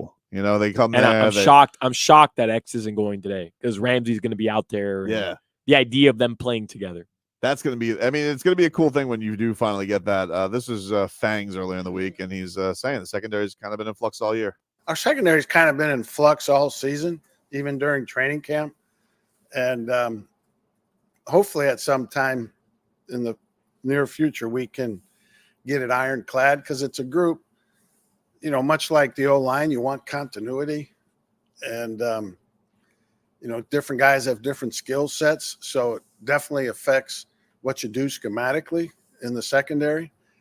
And hopefully we can get there. But it's been that way almost from day one when I got here. Yeah, they have not had a full deck that he's been able to deal with. So, yeah, look, the Ramsey debut is going to be exciting today, no matter what. But yeah, they got welcomed together. You know, he welcomed them in, like with the video of them, you know, touring the whole facility, and this is going to be one of the best duos in the league. And so we just got to be more patient until we get to see it. What the hell was up this week with the Connor Williams thing? Because I don't understand what this means. He's saying that he's is this gamesmanship from Mike McDaniel? Because he said that Connor Williams could be active, which he is. He said he's gonna be active. He's gonna be active, but he might not start. Yeah. Why? I think it predicated on warm-ups or maybe be on a limited snap count. It didn't really make that much sense for me either. But understand, Connor Williams is in the Xavier Howard camp of important players, and you kind of need him for later. You kind of need him maybe for Kansas City. And remember when Mike McDaniel said basically Connor Williams bullied him into playing? Pretty much. Yeah. That's basically what he said. And then Connor Williams realized me bullying him led to a regression. Me trying to play too soon, play on this injury, led to a regression of the injury and made it worse. And so the whole thing is they're not going to unleash Connor Williams. They're going to scale him down until he's clearly ready. And truth of the matter is, and I'm going to say this softly because I don't think a lot of people want to hear this, Liam Eichenberg's actually improving at center. What? What? Yeah. And it's his future position. Right now, you got a left guard spot that's open. But you know what the team decided all week? Yeah, we're good with Liam at center. We're going to Lester Cotton and Robert Jones are going to battle it out. Maybe their thought was we don't want him to ruin two things. Yeah, you wouldn't dare move him back to guard. Are you kidding me? Are you kidding me? Listen, I mean, I understand where you're coming from, and it doesn't look good at guard. It's getting respectable at center, and I think it's just future position. Remember, Connor Williams is going to be asking for $10 million next year. Yeah, remember he held out ridiculously. Perfect. So you won't have Liam or Connor on the team then. No, you'll have Liam as center. No. You say no. You reject that. No, I'm just saying you're just rebuked. I just made the decision for Chris Creer. It would just be nice if we could get through a game with both of them if they could just snap the ball correctly the entire time. That would be nice.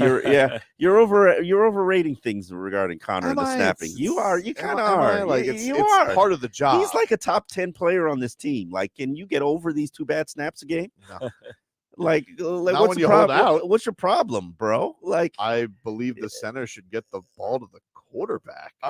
I mean, if you want to focus on the little things, never mind. I'm 20 yards downfield blocking, paving the way for like the best rushing attack in the NFL. Okay, I got 2-3 bad snaps a game. Will I take him over Liam Eichenberg and his lollipop snaps? Yes. Liam didn't have a bad snap last week. Leave Liam alone. Quick note here from Safedin of USA Today. He said Liam Eichenberg was taking snaps during pregame. Of course he's taking snaps. He's a center. He's not going to play left guard.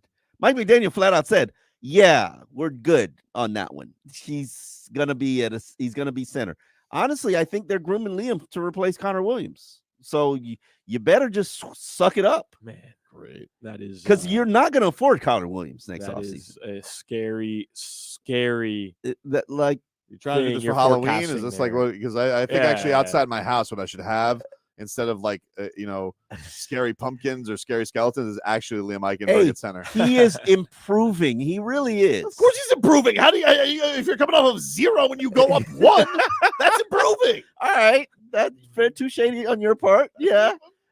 That's fair. I mean, is he salvageable? He might be salvageable at center. I'm gonna need to see it a little bit. Okay. A little bit longer. And Mike McDaniel said you might see it this week. Maybe I will, but I don't know. I was just very confused. Connor might be the backup center. They don't want to play him. They want him to continue to rest. I think after the bye, we might see our good players. Okay. Like after the bye. I don't even think you'll see him in Kansas. I'm getting a little impatient. Why? I'm getting a little impatient. I got to be honest here. He keeps talking about February. When is the magic date for Mike McDaniel? Apparently, it's the Raiders game. Let's go. You want to be peaking at the right time, bro? Stop with the peaking at the right time. We're midway through the damn season. Injury bug has derailed. You're one of the best teams midway through the start of the season. Shouldn't we take him to Germany? Isn't that where Kobe did the blood spinning in Germany? Oh, that would maybe be we could good. go and do some Connor Williams. You could stop by the Kobe lab, get that blood spinning right. Adrian Peterson, give him that fresh blood right in the groin. It'd be amazing if everybody came back from Germany hulked out of their mind. Everybody's healthy. Blood cleansing. Yeah, no, that stem cell worked too. Ryan Tannehill decided stem cell instead of ACL repair. Remember that? That is true. Yeah, remember that. Did he really? Yes, he did. Might look into that. We'll take a quick break here on Game Day Uncensored. Final hour until kickoff as we got More to dive into here with this Dolphins-Patriots matchup. Back with more after this. You're listening to the exclusive home of Miami Hurricanes football.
10-yard penalty. False start, 5-yard penalty.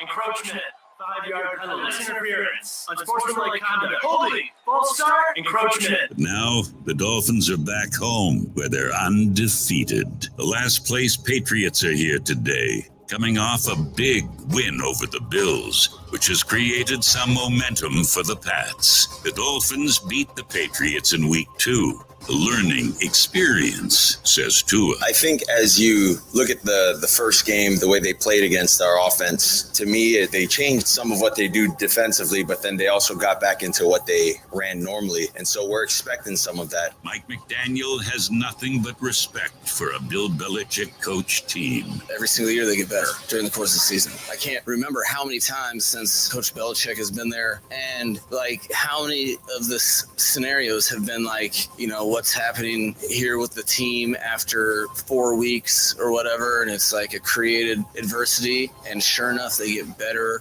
as the season progresses. The Patriots can be very good, and if there aren't enough distractions playing a team like New England, now the Dolphins have to deal with hard knocks, coming to town to watch over everything the Dolphins do. Jalen Waddle says we'll just have to get used to it. I mean, it's going to be something we got to adapt to, having cameras all the way around. But I feel like, it's something that everybody watch, so you kind of know what to expect, just watching, episodes, warming seasons and stuff like that. So you kind of have an idea of what's it going to be. Lots going on in Miami Gardens this week. And today, we're going to make life miserable for New England. Time for Game Day Uncensored. Tobin, Solana, Omar, the pregame show for real Miami football fans on AM 560 Sports, WQAM, FM 99.9 HD2, and always live on the free Odyssey app.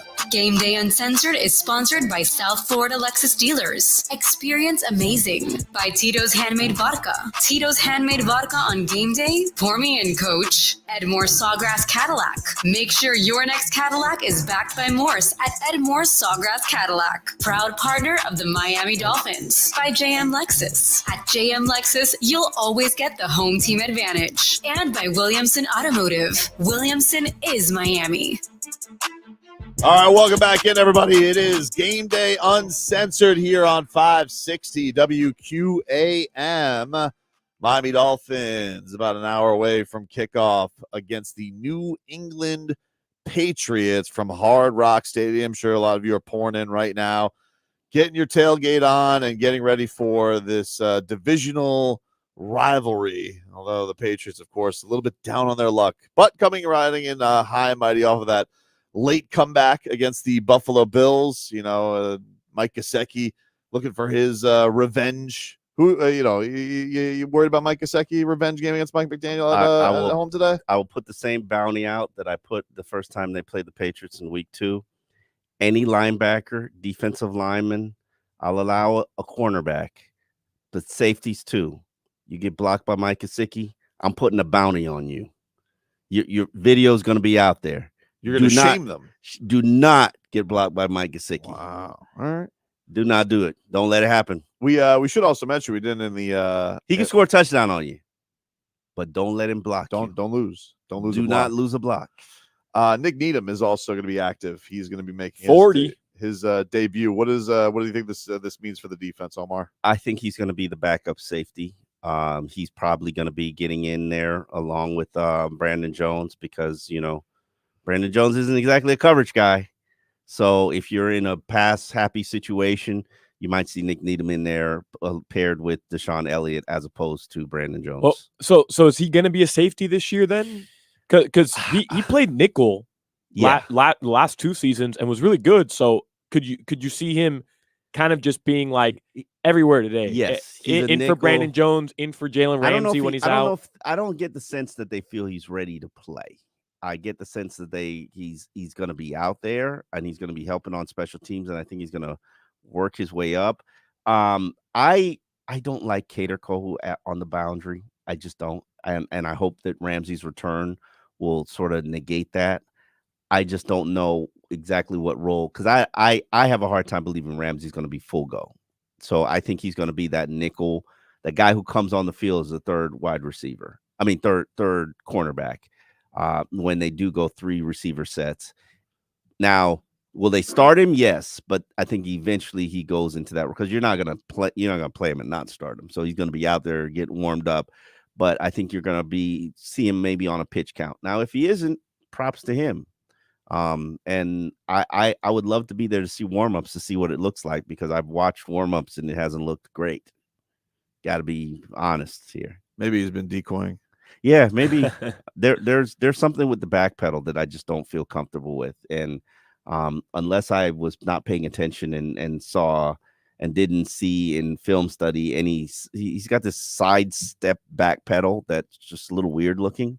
And I don't know if that's because of that's what he's doing. Or... You're really focused in on the back pedal. Oh, absolutely. What do cornerbacks do? I'm just saying you're really. Who else is backpedaling? You're geared in here on this back pedal. Well, it's an important thing for a cornerback. Who else is backpedaling? Acrobats. I don't really know. Yeah, gymnasts. Cornerbacks. That's what they do. They backpedal. And I want to see you on your little meniscus backpedal. No. I do no pedal. No pedal. Yeah. It's cool to run forward. The back pedal is the biggest issue when you got a guy and change of direction. So hopefully cross your fingers. Ramsey looks like Ramsey. But Nick Needham, I've heard that he's going to be a safety. And even he's talked about, I'm a nickel, I'm a dime, I'm a safety, I'm a boundary. I've done everything. And he has. One of the things that was interesting this week was when we thought Tyreek Hill might miss the week.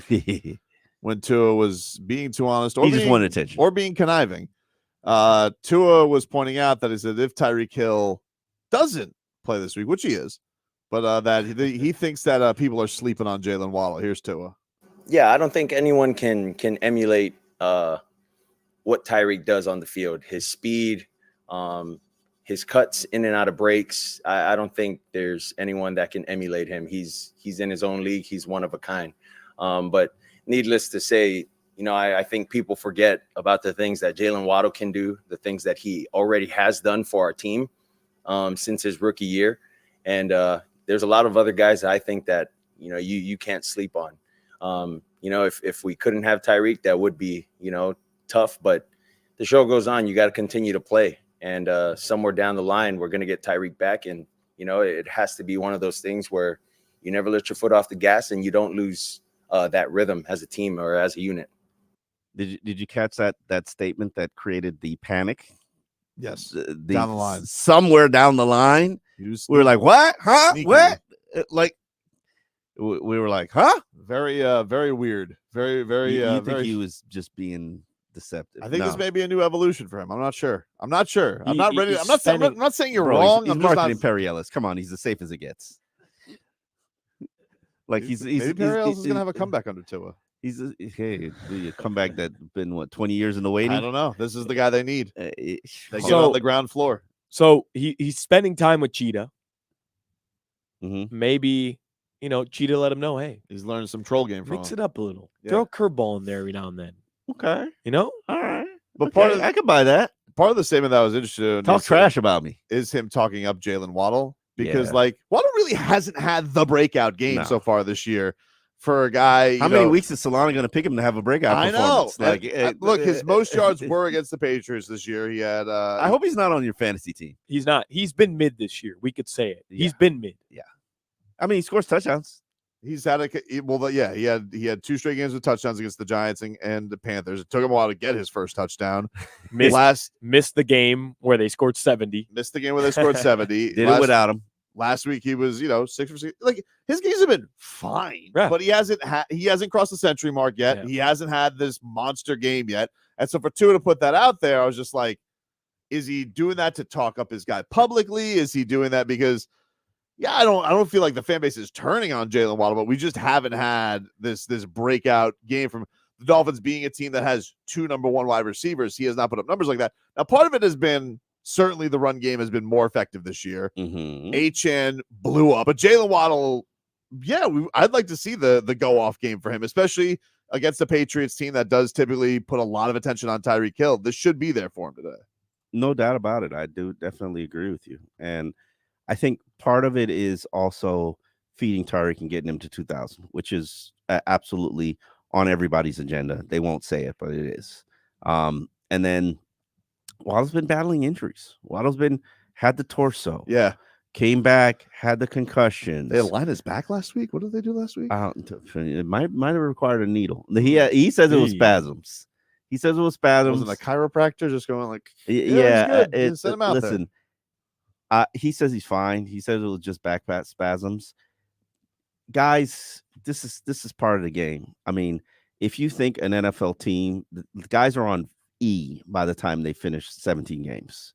It's so if we have Jalen Waddle for the second half, that looks like Jalen Waddle, and Tyreek eventually slows down, or you have to shift the focus a little bit, I think they'll be fine. Also, don't underestimate Chase Claypool because he's getting his package down. He knows his package.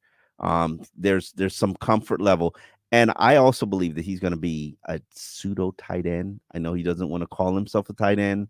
But when you watched him, nobody wants to get paid like a tight end.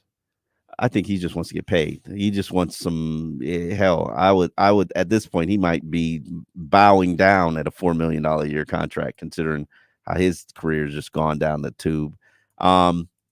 If you watch the plays that he was utilized in, he was an H-back tight end.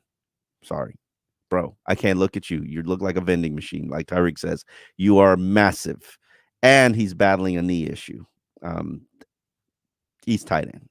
So that's fine though. That like he can be a wide receiver if he wants, tight end, whatever.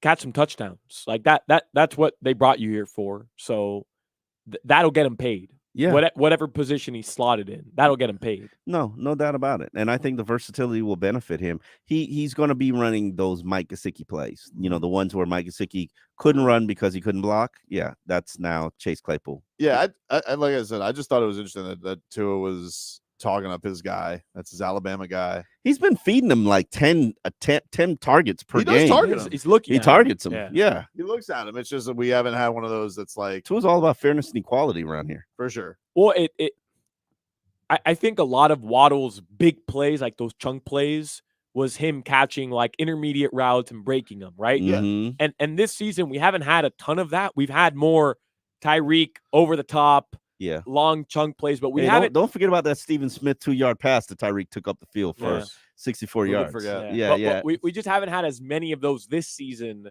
I think, as we did last year. The interesting is fair though. Like, he had an oblique in camp too, right? Yeah, like he's been dealing with stuff. Yeah, basically since. And people think just because you're on the field, you're fine, you're good, you're ready to go, and that's not always the case. Now he's going to be playing out there. Hopefully the back wasn't serious. Hopefully it was just spasm and not just you're saying that just so nobody worries about you. But he's in the locker room after practice, so he's not in the training room. So that's a good sign. Plus, like, he was clearly banged up throughout the entire game. Leaves, came back. Like, dude's a badass, man. Yeah, people don't know that about Jalen Waddle. Like, he's a damn badass. Still wearing those red contacts. That was cool. I don't know. I don't know anything about that. What Oh, last year he had like these red contacts. Yeah, because they were like I don't know, maybe they outlawed him or something like that. But he was like his own little contact sunglasses, but they just are like lenses, so he had red eyes. I don't know if he still does it or not, but it was cool. I know. Yeah, I haven't seen him up close, so I don't know. But he was doing that. They wore him at camp last year. It was cool, but I don't know. Maybe just do it to look cool. Yeah, that makes no sense. Nah, like took the glare off. It made total sense when he was saying. It did. I think it was a Mike McDaniel idea. Just go get LASIK. No, but there's sunglasses. But LASIK on the doesn't help eyes. with sunglasses. Sunglasses on the eyes. Yeah, because they're contact sunglasses. Sounds stupid to me. Take a quick break here on Game Day Uncensored. Back with more after this. WQAM.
and always live on the free Odyssey app. Sponsored by South Florida Lexus dealers, Tito's Handmade Vodka, Edmore Sawgrass Cadillac, JM Lexus, and Williamson Automotive. Okay, so the rumor is true. Okay, we just traded you. Okay, we traded you to the Indianapolis Colts. All right, so you okay? I'm gonna call my grandmother. You call your grandmother? Yeah. Okay, this hasn't hit the papers or anything like that. Okay, well, why don't we do a little business first, okay? Before you call grandma, okay? There's a little bit of urgency because you got a storm coming. They probably want to get you on a plane here pretty quickly. Okay. Now listen, Vontae, you kind of up and down. We got to get it to where it's just a little small wave where the consistency level is more consistent. And before you become a great, which I think you have the ability to be, you got these waves got to be a lot smaller. Okay, and that's probably why you're being traded. I'm just being transparent with you. I want you to know why it hasn't worked for us here. I think the world of you as a person. And I appreciate you busting your ass here as a Miami Dolphin the last 3 years. And I know you'll do well. Okay. So who y'all trade me for? Well, a couple picks. Oh man, Hard Knocks is back, baby. Hard Knocks is back. That is an all-timer of Jeff Ireland trading Vontae Davis, and that wouldn't let him call his damn grandmother. Like, I would have been like, all right, hey, see you, dude. Are you gonna nullify the trade? Let me call grandma. I'm out of here. By the way, to Jeff Ireland's up and down, he went on to a couple Pro Bowls after that, so. Jeff Ireland. Bum. Nah, he wasn't a bum. Jeff Ireland? Jeff Ireland, bum. He wasn't a bum. In person, too. Guy's a bum. Bum. No, he wasn't.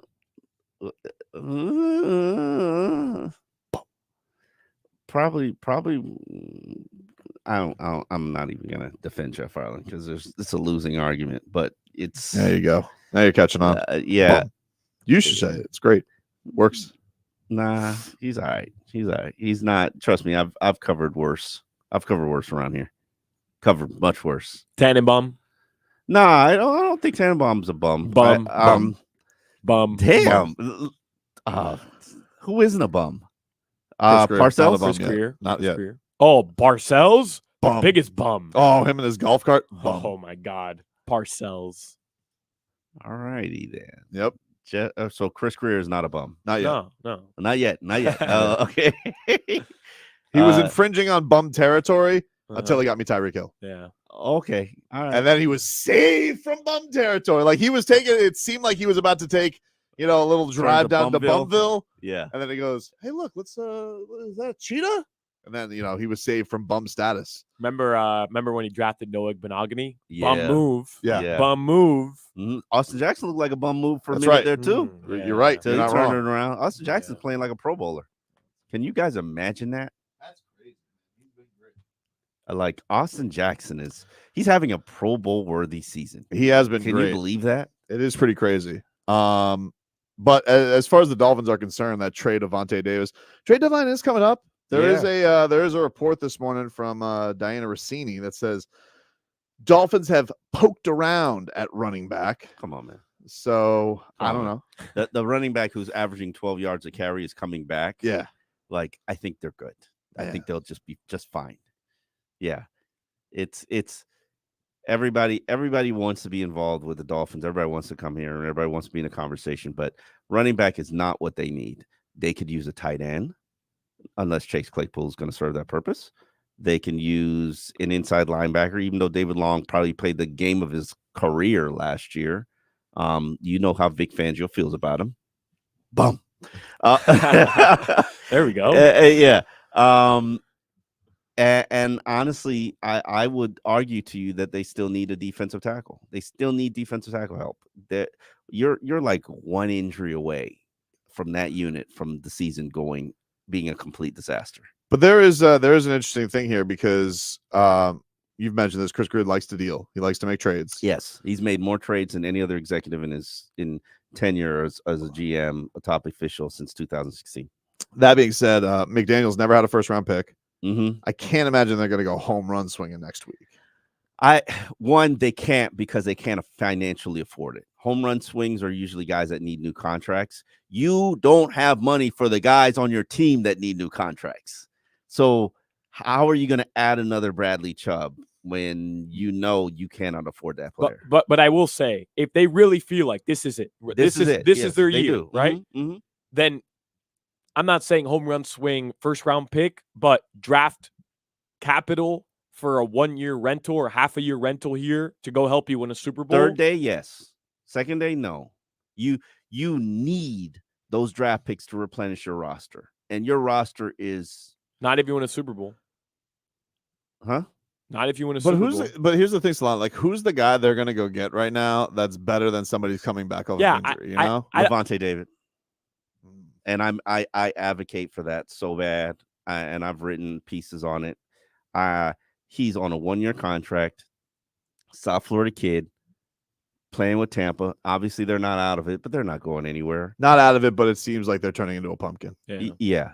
Although I feel like they got screwed. If Chris Godwin would have just turned around, how fun would that? Why didn't he turn around? That was a perfect throw by Baker. They went for two. They set it up perfectly. Godwin just had to turn around. I thought he got a PI. I thought that was pass interference. You can't call that there, though. You call that there.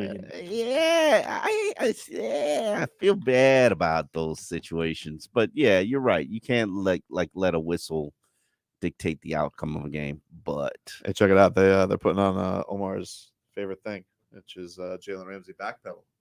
Oh yeah, they're looking at the Jalen Ramsey backpedal. Come on, give it to me. Give it to me. Give it to me. Okay. How does it look, Tobin? All right. It looks solid to me, but I'm very distracted by him in this gorgeous jersey. These throwbacks are sweet as hell, dude. Oh my god, the players love the throwbacks. They are so good. I don't understand this. I don't understand how the Dolphins and the Heat do this too. Come on. I don't understand how you have and the Marlins. I don't understand how you have all these better jerseys in your repertoire and you give them to me like once a season or once a week. Buy them, bro. You buy them. I don't buy the new stuff. I buy tons of the old stuff. Exactly. They're still selling both. That's why they do it to you. That new you will never get the old throwback jersey, Dolphins jersey again. But you know what? You get it as a throwback. I don't even. But it's not just going to be your staple. Who likes the current jersey better than the throwback jersey? Nobody. Tobin, we spent 2 hours on this last week. Nobody, and it's a disgrace. You can't. This is my argument. You can't find 100% consensus on anything. No, you can't. Except for one thing in Miami. Those throwbacks. Those throwback jerseys are the best jersey in sports. Okay, so let me spitball these ideas to you. Talk to you guys as sort of like a consensus here. Yeah. So if the Dolphins went back to the throwback jerseys, went back to it like full time. Yep. Do you think that there'll be drastic major sales? Yes. And not only that, I think they'll be better. And you can still make other versions of it. Like you can make an orange jersey of this if you wanted to make. It's just like, what is that logo they have? SeaWorld? I don't understand it. It's just like he's terrible. Going through the little sun. He looks like he's on a journey. This dolphin is fierce looking. Mm-hmm. Bring back a dolphin with a face. What happened to the menacing dolphin? Right. You know, it like some things lose their steam. Like remember when they took away Sebastian's pipe? What was that? Hey man, they put him in put him in like a dry fit instead of a sweater. Yeah. You know, some things are just not meant to be changed. This is one of those. So Sebastian should be smoking, is what you're saying. saying. Yes, he should be smoking. Of course, smoking that sticky icky. Yes, dude. Like this is the way. Pipe. Yeah. Okay. It's just they're so good. I don't know. Yeah. Those very good point. Now they're wearing the pipe.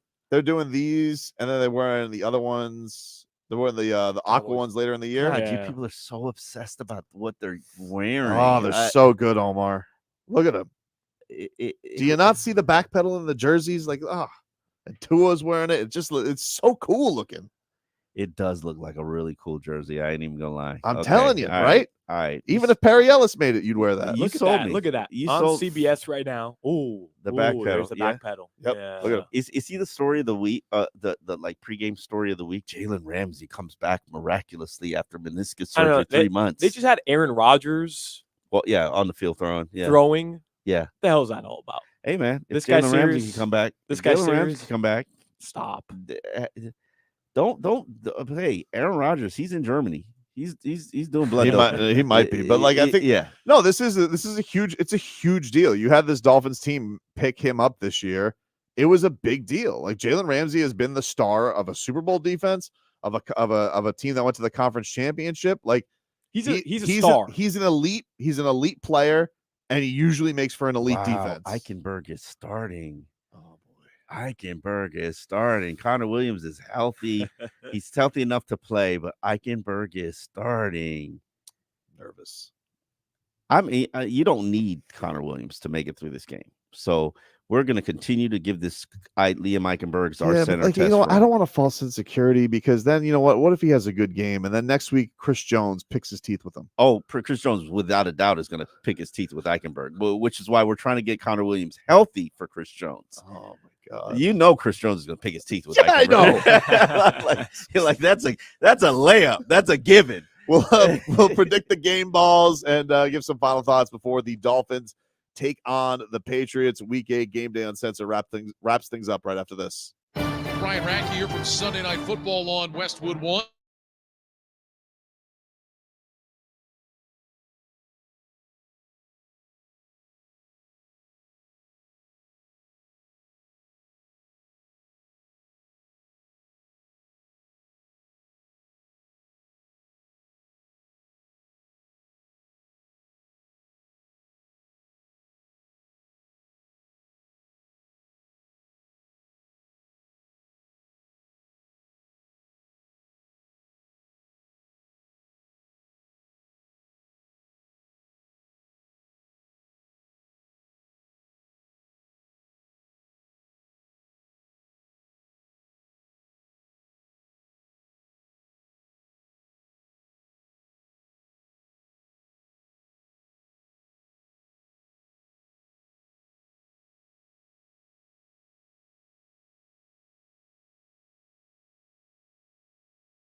HD2, and always live on the free Odyssey app. Sponsored by South Florida Lexus dealers, Tito's Handmade Vodka, Edmore Sawgrass Cadillac, JM Lexus, and Williamson Automotive.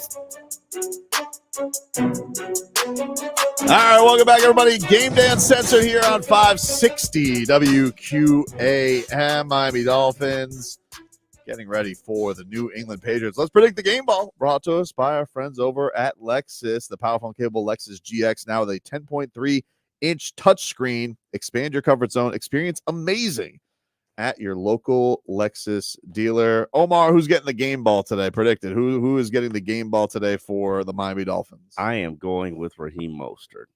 From this standpoint, I know everybody says that this guy's old, he's washed. He just only leads the NFL in touchdowns right now. And we know that Devon Achane is coming back. I can finally say it without, my body just convulsing. Achane is coming back, his 12 yards per carry average. And Raheem Mostert wants to draw a line in the sand and say, this is my team. And it is his team. What does that look for? I didn't think anybody could excite me as much as Tyreek Hill did, but Devon Achane has. Yeah. I mean, I can't wait for him to come back. Hey, Raheem Mostert, he's one of the 6 fastest players in the NFL, and he produces big runs every week. He's great, but Achane, dude. See, I mean, like every time he touches the football. You people and your young, sexy players. So fast. He's so fast. Raheem Mostert's fast. Not Achane fast. Bro, they're like a shade of a second slower. Let me. He's one of the fastest players in the NFL. You're right. But I mean, yeah, Achane is one of the two. Yeah, Achane. By the way, Omar, I hope when he comes back, changes his name again. Changes the pronunciation. No, again we cannot. Back. Yeah. I'm sorry, we can't. No do-overs. I'll tell you who's not going to win a game ball today. Who? This Spiro Ditas on CBS. Not a fan? On the Hawk and Crowder show, he came on the show once. Yeah. And it was like he was trying to imitate Bill Belichick on the show, but he wasn't. There's a lot of play-by-play guys. There's a lot of play-by-play guys who are not good guests. They don't want to say anything. They just want to broadcast the game. Yeah. Kenny Albert's another one like that. He doesn't. Whenever I would book him for show, he doesn't give you anything. We've been spoiled by Kevin Harlan, and I get that because he's so good. The Spiro Ditas. By the way, I'm going to fall asleep watching this guy. Kevin Harlan take a break like he's doing Monday Night Football, basketball, back to football. This guy is a monster. He does basketball every night. It's crazy. He likes his checks. Yeah, good for him. He's man. good though, man. The Harlan Mansion is got to be booming now. Who's going to get the game ball, Solana? Tyreek Hill. I told you guys earlier. You did say that. The 3 I safeties. thought you were going to back off this little delusion. Go ahead, Belichick. You bum with your 3 safeties. Go ahead, he Belichick. Always slows him down. All right, and watch. Today's the day. You can only contain him for so long. Today's the day. New haircut. I'm going Jalen Ramsey. First game back. I don't know what it's going to be. All right. He's going to shut people down. You guys are sitting here saying this is we're going to spoon feed him. We're going to slow roll him.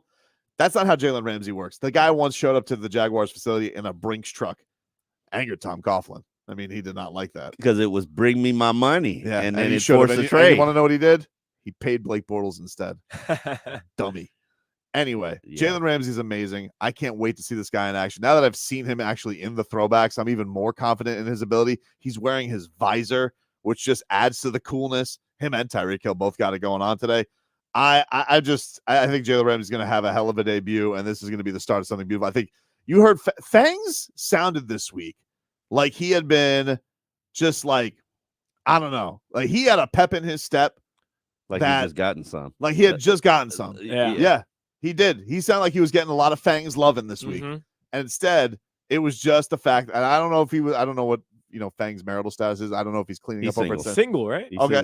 So if Fangs is single with a girlfriend, probably last I checked, but she's like a doctor in California. Oh, so I don't know if Fangs was cleaning up at Blue Martini or what he was doing. Boy, Blue Martini, that's a good place to clean up. That'd be a place for him to clean Thursday up, night, you single man. This dude, Cougar, come hunting for you, bro. This dude, Fangs. Oh, you Boca? No. Oh, I just assume like Fangs is. Oh, you think he's a Boca guy?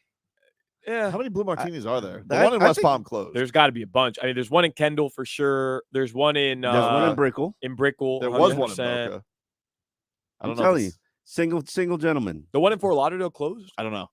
Blue Martinis is a good place. I'm just letting you know. They will come get you if you're cougar hunting. Yes, if you're cougar hunting. Hey, there's nothing wrong with cougars now. Listen, cougars are good eating. All right, cougars is good eating. Okay. Listen, the Fangs likes to seek his teeth in. Cougars just want a day. They just want a day that you're gonna come by and deliver. But he sounded so happy this week. I'm like, who is this Vic Fangio? Why is he so chipper this week? He was either getting some or he's just happy that Jalen Ramsey's back. It's hard to say. Or they were serving tapioca at the Dolphins facility. I can't wait to have Liv Schreiber just narrate. It's like, it's a tough choice for Vic Fangio. What does he want for breakfast today at the facility? Tapioca. Vanilla tapioca. Can I just get the big voice guy to say tapioca for us? Or cinnamon tapioca. Big, he's yeah.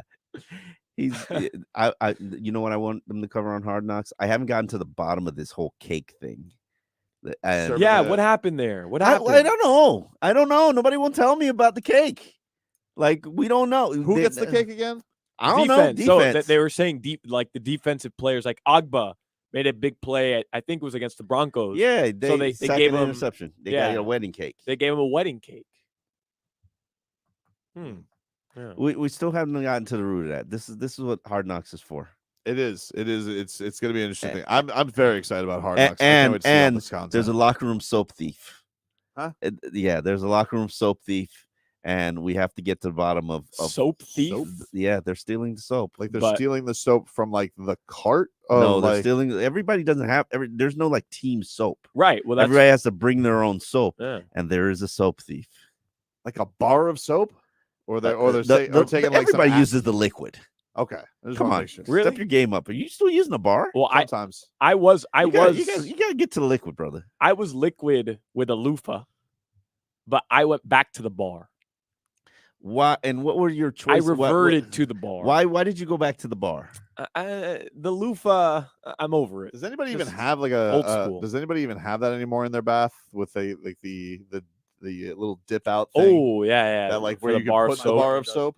Yeah, like the ceramic thing. Old school Florida does. I just didn't know like if any. No, you get it built into your wall now. Yeah, not anymore. You get a soap. You get a soap. I have like a little shelf on the window of the thing, but I don't have an actual place just for the bar of soap. Okay. See, it's you got to have your a whole shelf for your condoms. You gotta have like a little catty corner kind of thing. I just bought one off Amazon. You know. Okay, and you put it over your you put it over your like a little like one that goes over the shower head. Correct. No, like in the corner, but the same idea. Oh, okay, in the corner, and it comes with a thing for the bar soap. Okay. But there is a soap thief. Getting back to the important topic in the locker room, and players are really trying to get to the bottom of who is stealing their soap. Just putting that out there. I know any culprits. I know who's doing it. Oh, you do? I do know who's doing it. Can I guess? No, you can't. Like, you would never get it. I would never get it. You'd never get it. Alec and Gould. Nah. Too respectable humans. Defense or offense? Come on, I can't tell you. I can't tell. I cannot. Who's poor on the team? Who's not making a lot of money? Actually, he fits into the poor category. Blake Ferguson. No, he just got money. He's got a new deal. Why are you? Oh, I know who it is. I know who it is. No, Christian Wilkins. No. Guy's the most frugal person in the world. Doesn't want to pay for his own soap. Just stealing it. I cannot. Christian Wilkins. It's not Christian Wilkins. It's Christian. I can tell it's Christian. No, do not do that because Christian already thinks I have it in for him. Yeah. Do not think it's Christian Wilkins. Please Put it on the headline right now. No. Christian Wilkins. If there was going to be a soap stealer, it would be Christian Wilkins. Like he's just not even just the cheapness; it is the shenanigans too. Just plays into it. Wow. We cracked. Good job, Solana. You cracked the case. No, it's not Christian Wilkins. It is absolutely not Christian Wilkins, and I don't want the smoke. No, sounds like it's Christian Wilkins. Stop with this. Dolphin Canes and Sealer steals it on up. Zach Sealer looks like he bathes in a pond. Yes, it's like Adam and Eve style. Yeah. Just that's a good question for Zach. Yeah. Straight up in the pond. Like he just like looks like his scent is musk, just manly. Like, he doesn't use soap. Just that is funny. That is funny. How do you clean pond? But you have to take a soap with you to the pond, right? No? Yes? Yeah, I think he takes like an old school like Irish Spring. Just for his beard. There's nothing wrong with Old Spice and Irish Spring. I'm just saying. Oh, Fangio, 100% uses Irish Spring. 100% Irish Spring for his head too. Oh yeah, definitely. That's like that's like the old Hockman bit of Jerry Sloan washing his hair with a Jerry bar Sloan, soap. yeah. No, that's definitely Fangs definitely runs in that circle as well, for sure. I am thrilled about this now. And Christian to Wilkins answer stealing your stuff, question, huh? Raymond Roberts, I do go to a salon once a month. I do have, as you can see, I've got a head full of hair. What do you think this gets done by its own? Do you do like manicure, pedicure, No, Omar? I'm not. I'm a pedicure guy. Like You're a petty two guy? 2 times a year. 2 times a year. I do. I'll do a mani. I'll do a mani pedi one time a year. I don't. Nah, I'm good. I would like I'd like my nails to look natural. You know, I don't need a gloss on them. But somebody's got to work on these dogs though. You can't be rubbing your feet. You can't be rubbing your feet on your wife, and it's like sandpaper. Tobin's there looking like, maybe I should look into this pedicure thing. Tobin's a manly man though, like I'm I've soft. never had a pedicure. Yeah. Never had a pedicure, never had a manicure. You need to go have a pedicure. Tobin, ask your wife. Ask your wife. Do I need to have a pedicure, babe? I guarantee she's gonna say absolutely. I don't think so. Do you know this about Tobin? Like the dude catches iguanas with his hand. Like Okay. he is like wilderness man. Yeah, he I'm is like Lake Worth as ex-sealer. Are you gonna cook your iguana or? That's disgusting. No. Why would I eat it? Why would I eat a lizard? I say okay. Very good point. They say it tastes like chicken. Yeah, okay. I used to live in a condo, and the guy actually caught the iguana. He's Condo by a insulted. lake. He's insulted. And a guy actually caught the iguanas and ate them. Anything tastes like chicken if you throw teriyaki on it. Like it tastes like chicken. I'm not going to sit here and find out. Disgusting creature. They're burrowing. They're taking over our entire state. No, I don't trust them. Anyway, look, Dolphins, don't lose to McCorkle today, okay? I can't deal with that. Go out there. You kick their ass. You make Bill Belichick sad. You let me be able to tune into Boston Sports Radio tomorrow and make fun of them. Yeah, that's one of my favorite things in the world. Yeah, no, they will have a meltdown. Oh, it's good. They are so angry that they're not elite anymore. No, they're not elite. They suck. Welcome to the club. Yeah, shoes on the other foot. Sorry, you guys had 20 years of it. It's over now. And don't let this Gesicki gritty. Nah. Nobody. I'm putting cases on everybody. Mike Gesicki blocks. Don't do it. Putting cases on you. We'll be up bright and early next week, of course, coming from Germany. And we are? Yeah. 7 a.m. 6 a.m. Yep. You didn't know that? 6 a.m. It does now. Have fun. Talk to you guys then. Game Day Uncensored on AM 560.